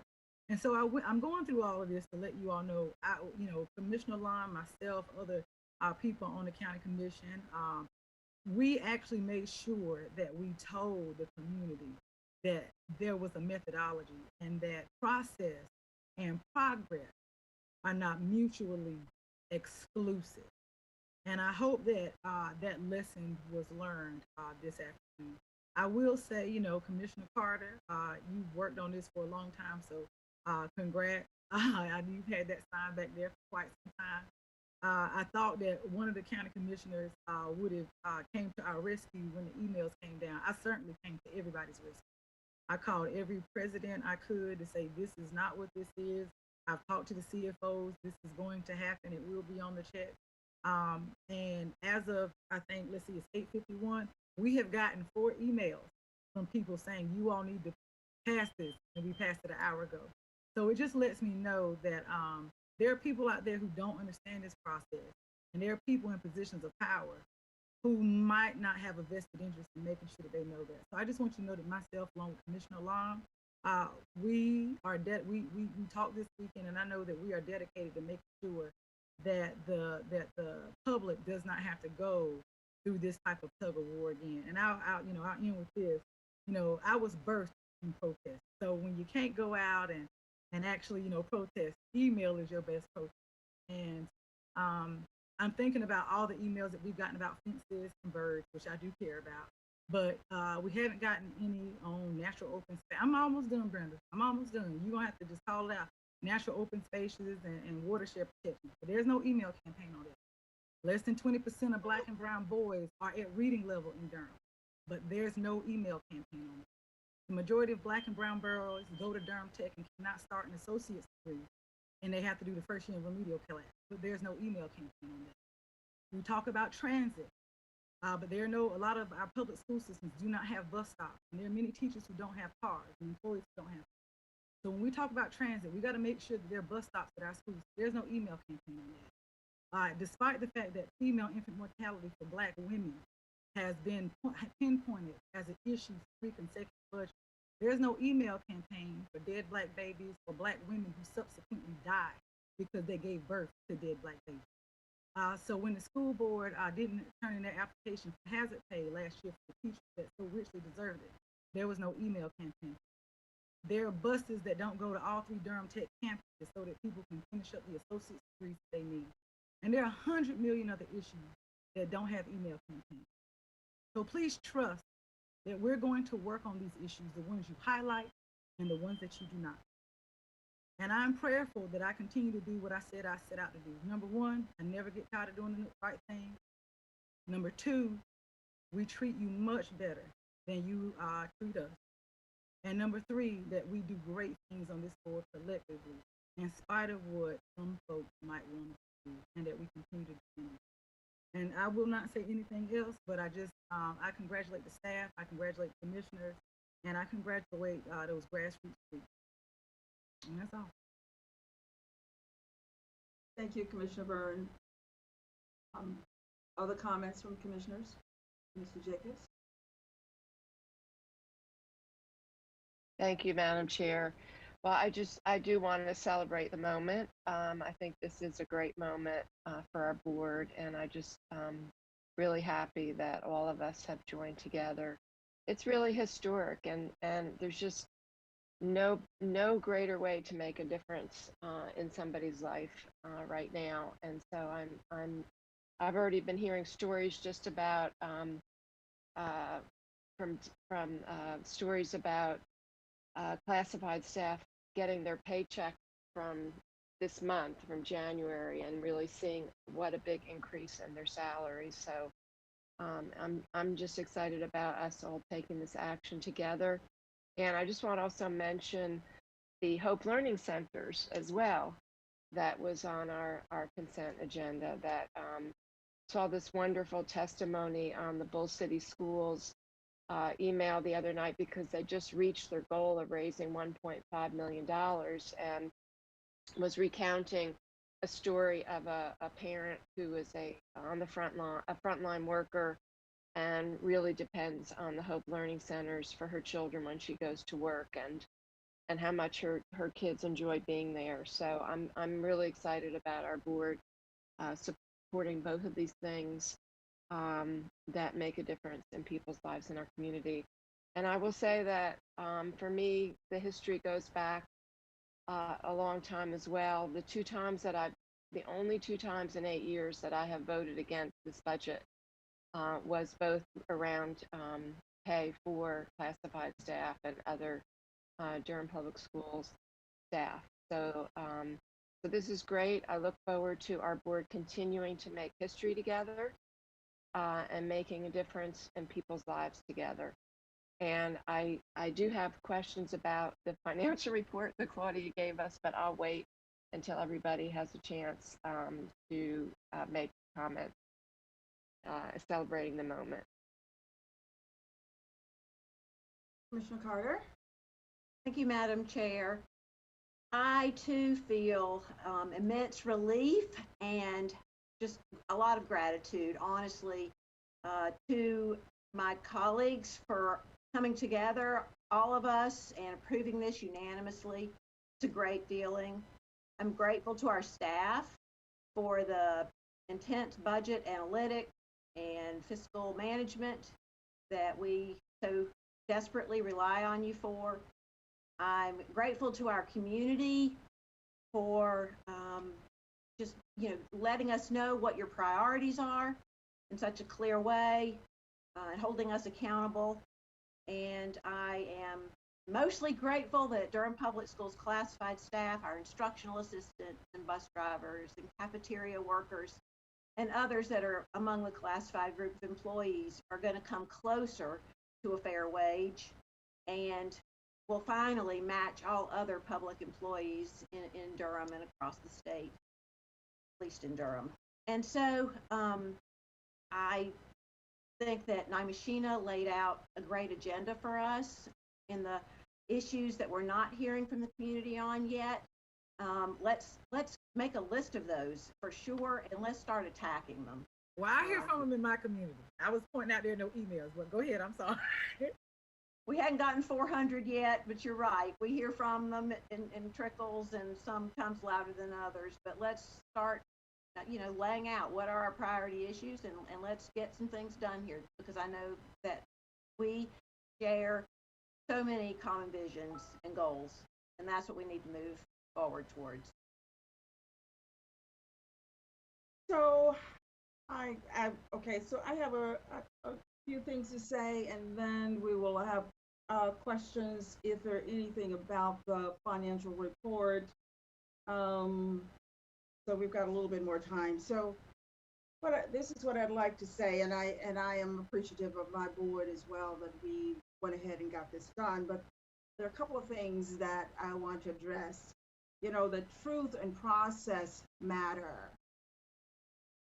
For somebody that raised 4 children on beginning on $168 every 2 weeks, I know what it's like not to have money and have to take care of families. So this conversation is not something that I don't know anything about.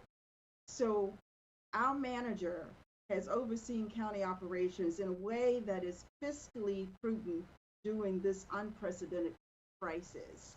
I applaud our staff for judicious fiscal management and withstanding unwarranted public criticism while they carried on with the charge of protecting the overall operation. We gave staff ample time to do research, and they came back to us with information that allowed us to make the best decision. Each board member was and is in support of $15 for the DPS classified staff. You know, it's called doing the right thing, and we did the right thing. As we become more intentional and focused to contend with the culture and climate of our board, it is important that we are mindful that the narratives we share to the public and stories we circulate to the public are factual. We know now more than ever there are real consequences when people we serve are accountable to believe alternative facts instead of truth. We saw this month on January 6th in DC what happens when alternative facts are put on and narratives are put out in the public. Accountability is required that we tell the truth. I'm looking forward to the chance for us to develop a new board through training opportunities and discussion about our personal and collective commitments and action, because talk is cheap to addressing systemic racism in this community. We have to and must be responsible for the facts that we put out in this community.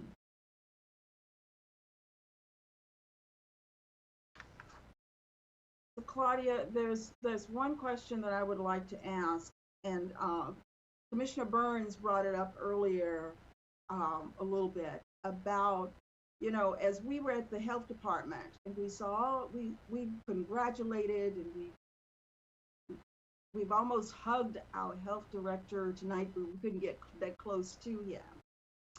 When I was there on Saturday and I saw all of our staff, the health workers, putting their life on the line to make sure that our community is taken care of.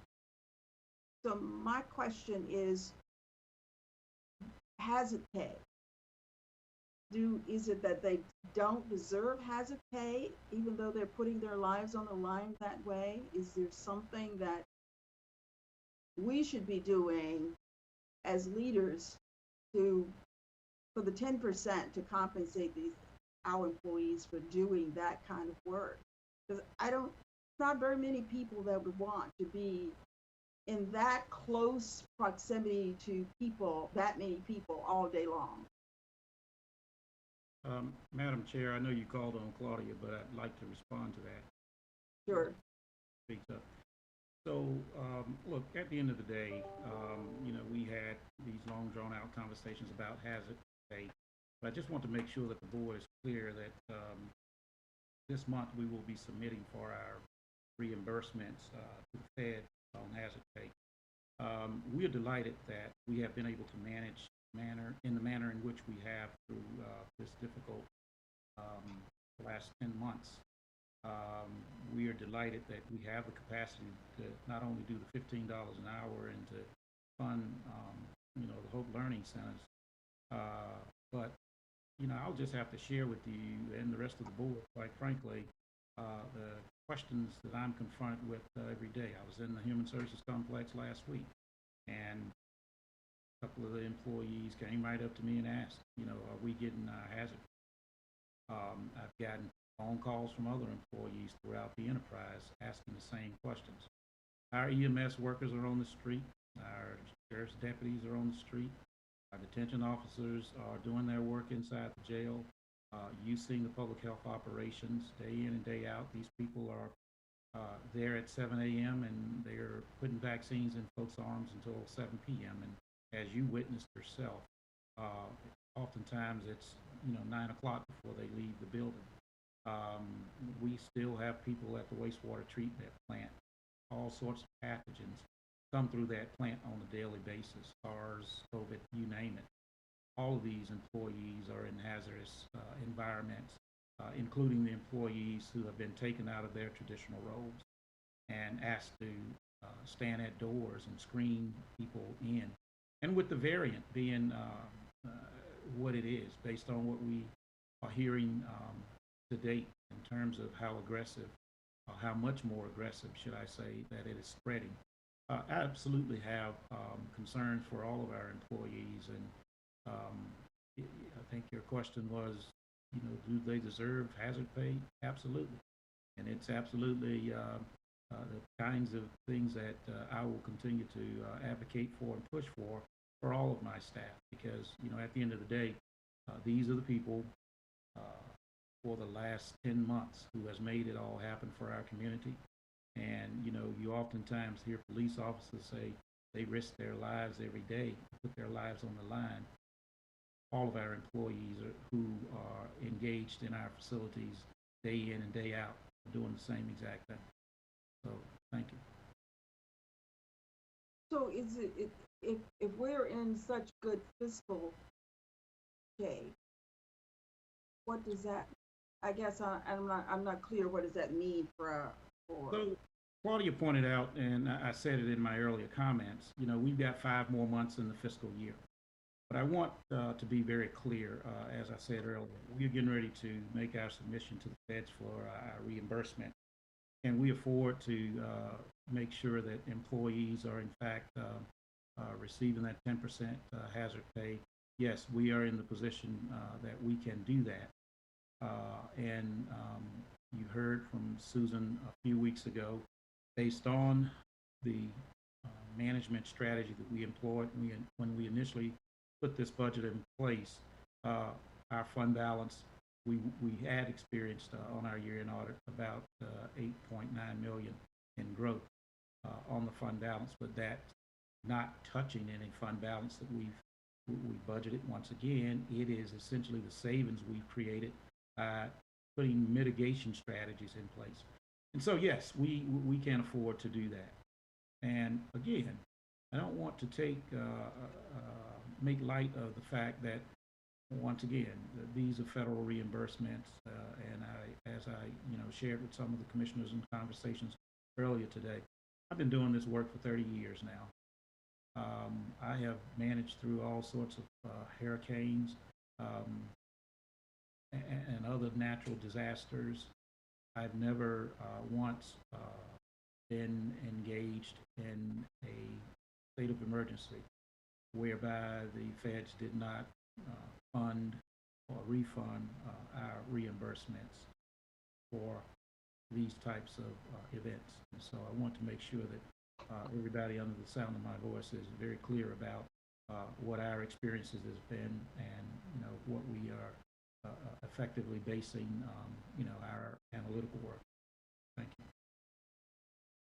Well, thank you, Mr. Manager, and I would like for my board to consider this conversation. Commissioner Long. I have a follow-up question to Manager Davis. So with the reimbursement request going in next month, and this conversation that Chairwoman Howerton is bringing up and Commissioner Burns are leading, with the discussion of providing potential hazard pay to our staff who are vaccinating and testing for our frontline workers right now and most exposed, would that be able to be included in the hazard pay reimbursement, or just so I can understand, or is this would we be supporting this from the fund balance? And for the public, like, I support this either way it's done. I So- truly believe and agree that they should be receiving support. So based on what we have saved year to date as a result of the mitigation measures that we have taken, it won't again be coming from fund balance. It will be coming from strategies that we've been, number That's one. what I meant, sorry. Right. Number two, well, you had another part of your question. You are submitting the reimbursement request for next month for the previous hazard pay. Would this be Exactly. included in that, or is it going to be a separate app? You mean if we Provide hazard pay to the staff who are providing testing and vaccinations? Oh yeah, all of those things would be included in our hazard pay submission, but the submission that we are referring to is effectively work that has occurred by the staff in previous months. And so if there is a desire on behalf of the board to reinstitute the hazard pay because we were asked to pause it for our employees, then that would perhaps happen at a later submission. The state and the feds essentially re-employed a strategy that afforded us the opportunity to submit, I believe, every 3 months now. And so with that expedited process, because it wasn't set up, it wasn't structured that way in other hazards that we had gone through, that will afford us the opportunity to submit our costs or expenditures at a later date. Madam Chair, may I ask of staff then if for our next meeting when we come together, if they can present to us the cost of providing hazard pay to individuals who are providing vaccines and testing for COVID? Yeah, one of the bullets was that we would come back with a list of expenditures that we know that are on the forefront, and I didn't mention that one. We will and are exploring what other jurisdictions have done as well. For instance, the city of Durham, they gave employees 5 weeks of time that they have to use it a certain way. And so it will be a look at a combination of things, but mainly making sure that we are covering those who are in the front lines in a way that they are compensated. Because again, as a manager, general manager with lots of departments under me, anytime I have a call that someone has been impacted directly or indirectly, it's just tough. And so we are grateful every day that they come and they're committed to help serve the community. So that is high on the list. We just did not have enough time to do our due diligence to make sure that we were prepared adequately for the conversation. Commissioner Alum, I'd like to just add one other comment regarding this particular issue. And I heard you say, loud and clear, certainly the folks who are administering vaccines and others.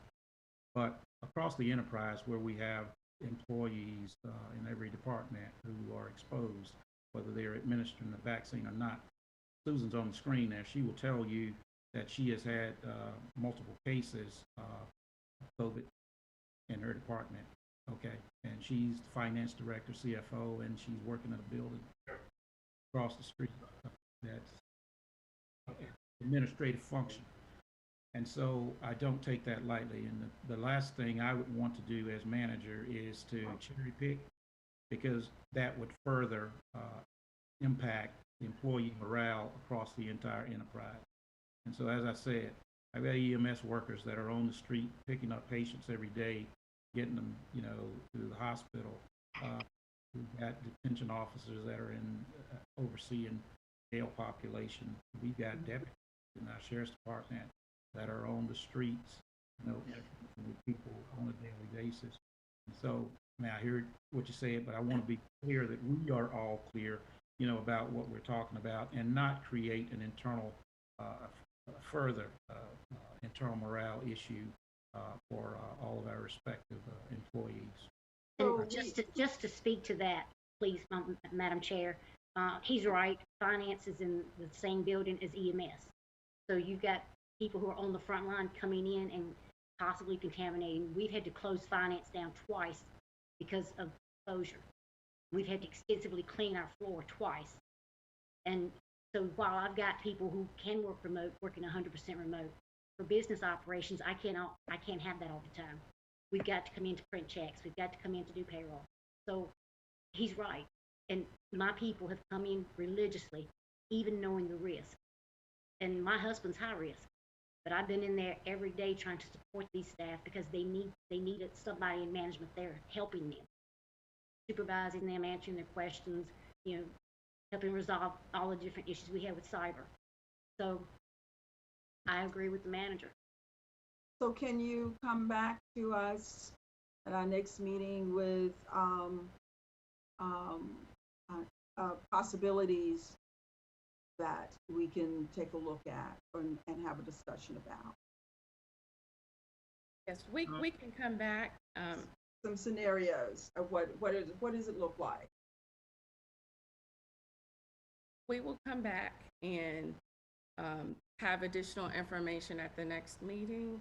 Depending upon time, we'll determine how much we can share. But we're consistent in how we do our work. So we will come back, and some of it will be a revisitation of what we've shared in the past. But we will also have information benchmarks from other. Okay, Commissioner Jacobs. Thank you.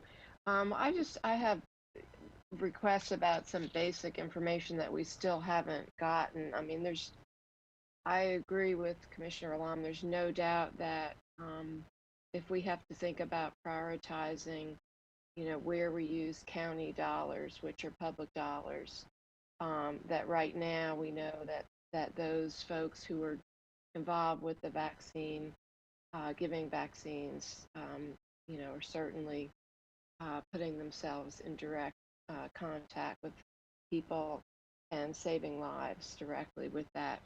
But I think a few things that we really need. Number one is we still have no idea how much money that we have spent so far on hazard pay, because the last accounting we got was through September 30th, and I don't even know what day it was paused.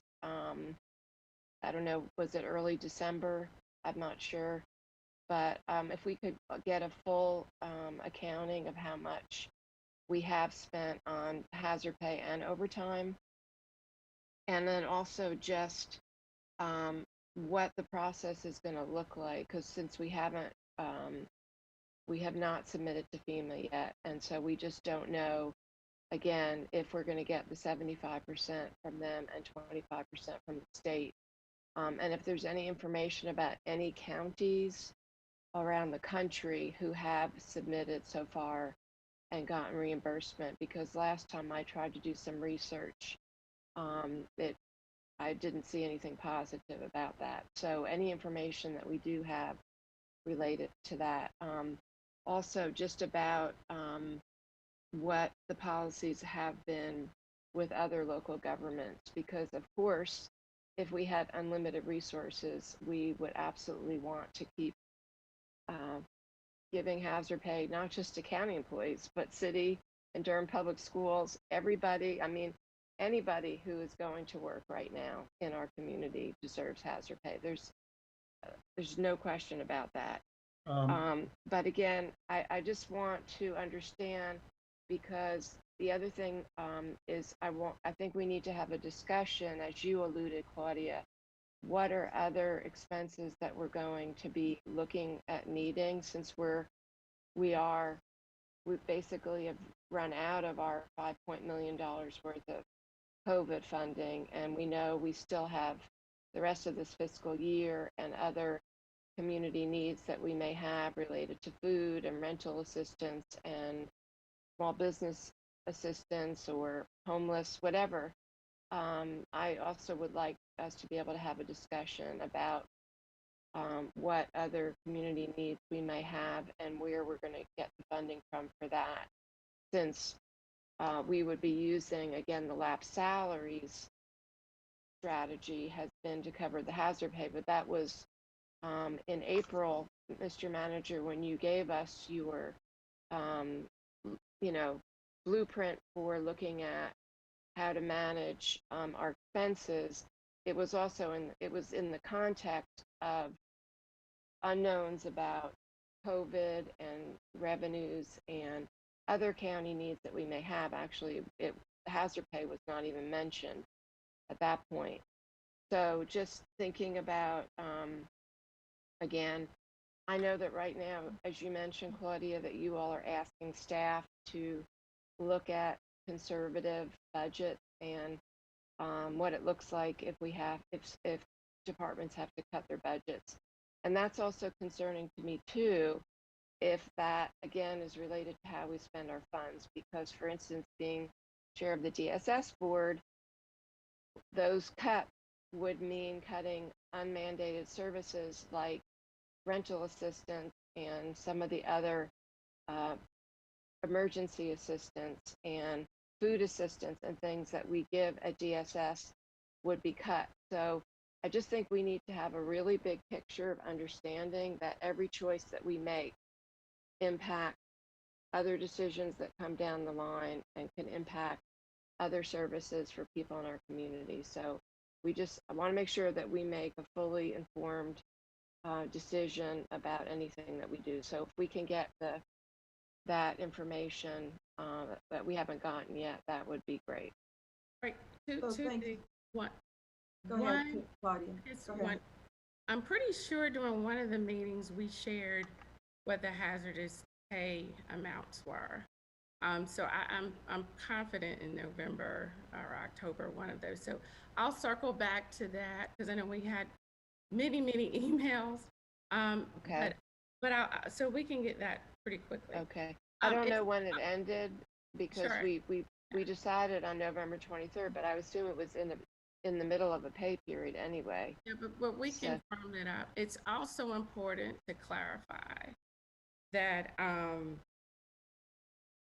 these expenses would happen within a department's budget. I think when Susan did the analytics, it's one thing if I'm having to, if we're having to increase a department's budget to do this, the places that we would need to do that would be in our public safety areas, and those are ones that would naturally need it.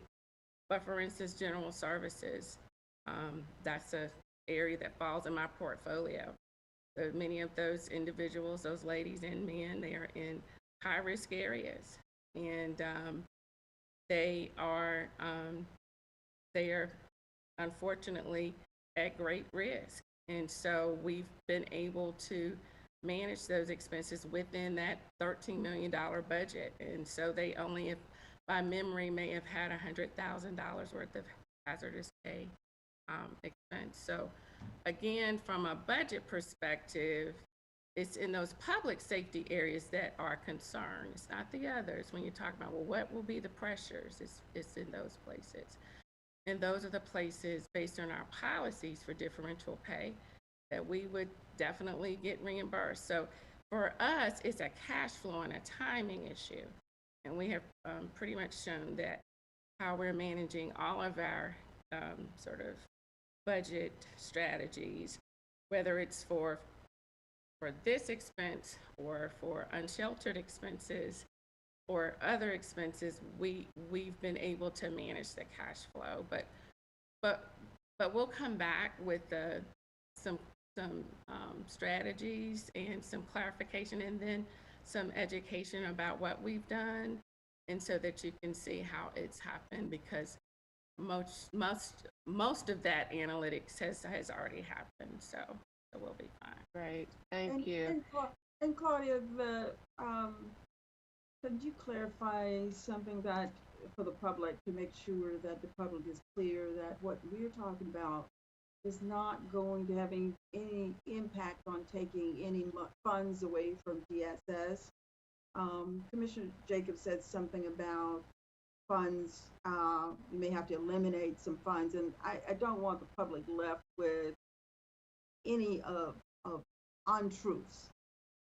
Madam Chair, we will manage to those critical priorities as we have always managed to those critical priorities throughout the past 10 months of this pandemic. And so, no, I don't want to leave the public or anyone else with the impression that those are the kinds of critical services that we would have to eliminate. So we have always prioritized those things that were important for the community in order to keep us safe and secure throughout this pandemic.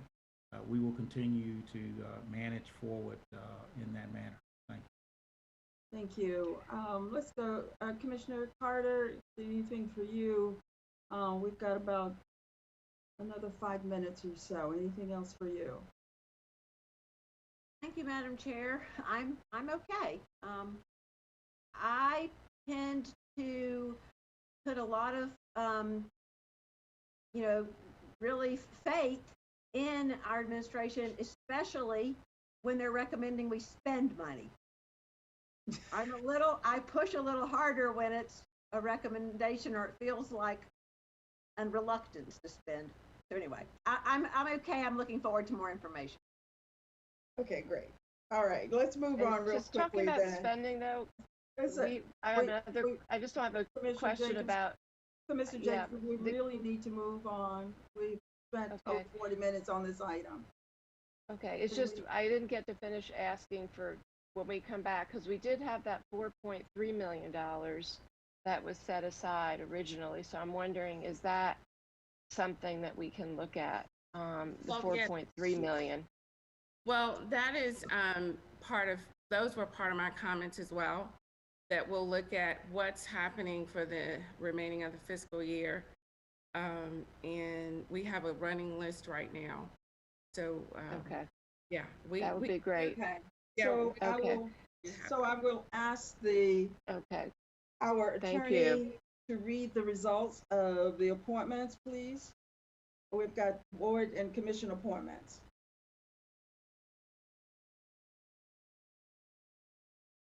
Madam Chair, members of the board, if you're ready to proceed on that, I will certainly give you that information. You ready? Yes. All right. For the Adult Oversight Committee, you could select one person, and you have selected Andrew Holland. For the Bicycle and Pedestrian Advisory Commission, you could select one person, and you've selected Michael Shepard. For the Boxing and Wrestling Commission, you could select one person. You've selected Italo Medelius. For the Durham Community Safety and Wellness Committee, you could select two individuals. Under Justice Involved, Jatoya Potts, and Community Organization, you've selected Mangola Rajendran. For the Gold Triangle Advisory Committee, you could select three individuals, and you selected Alexander Castro Jr., James Savara, and Edward Harrison. That concludes your votes. Thank you. Thank you. Commissioner Jacobs? Yeah, I just had wondered, we had a discussion earlier about the one slot that we haven't had any applicants yet. And I didn't know if you had any conversations about that. Commissioner Jacobs, I did talk with, as I said to you, communicated to you earlier, that I had already reached out to several people that I needed to follow up with around that person. And I did follow up, and there is one applicant. And I need to have a conversation with Monica as what's the process of making sure that that person fills the application out. And my intention was not to do that in this process right here at the board meeting. We'll do that. I'll do that later. All right. Thank you. All right. Next, we have closed session. The board is requested to go into closed session for the following: to discuss matters relating to the location or expansion of industries or other businesses in the areas served by the public body, including agreement on a tentative list of economic development incentives that may be offered by the public body in negotiations pursuant to GS 143.18.11A4 to consult with an attorney employed or retained by the public body in order to preserve the attorney-client privilege between the attorney and the public body, which privilege is hereby acknowledged to GS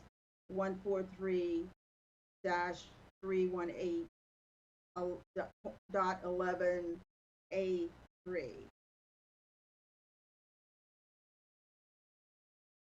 Madam Chair, I move we go into closed session, the reasons you stated. Okay, Second. a second. Mhm. And we have to have a voice vote. All right, we will start with Commissioner Alam, Yes. Commissioner Burns, Yes. Commissioner Carter, Yes. Chair Howerton, Yes. and Vice Chair Jacobs. Yes. All right. We're in closed session.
Okay, so,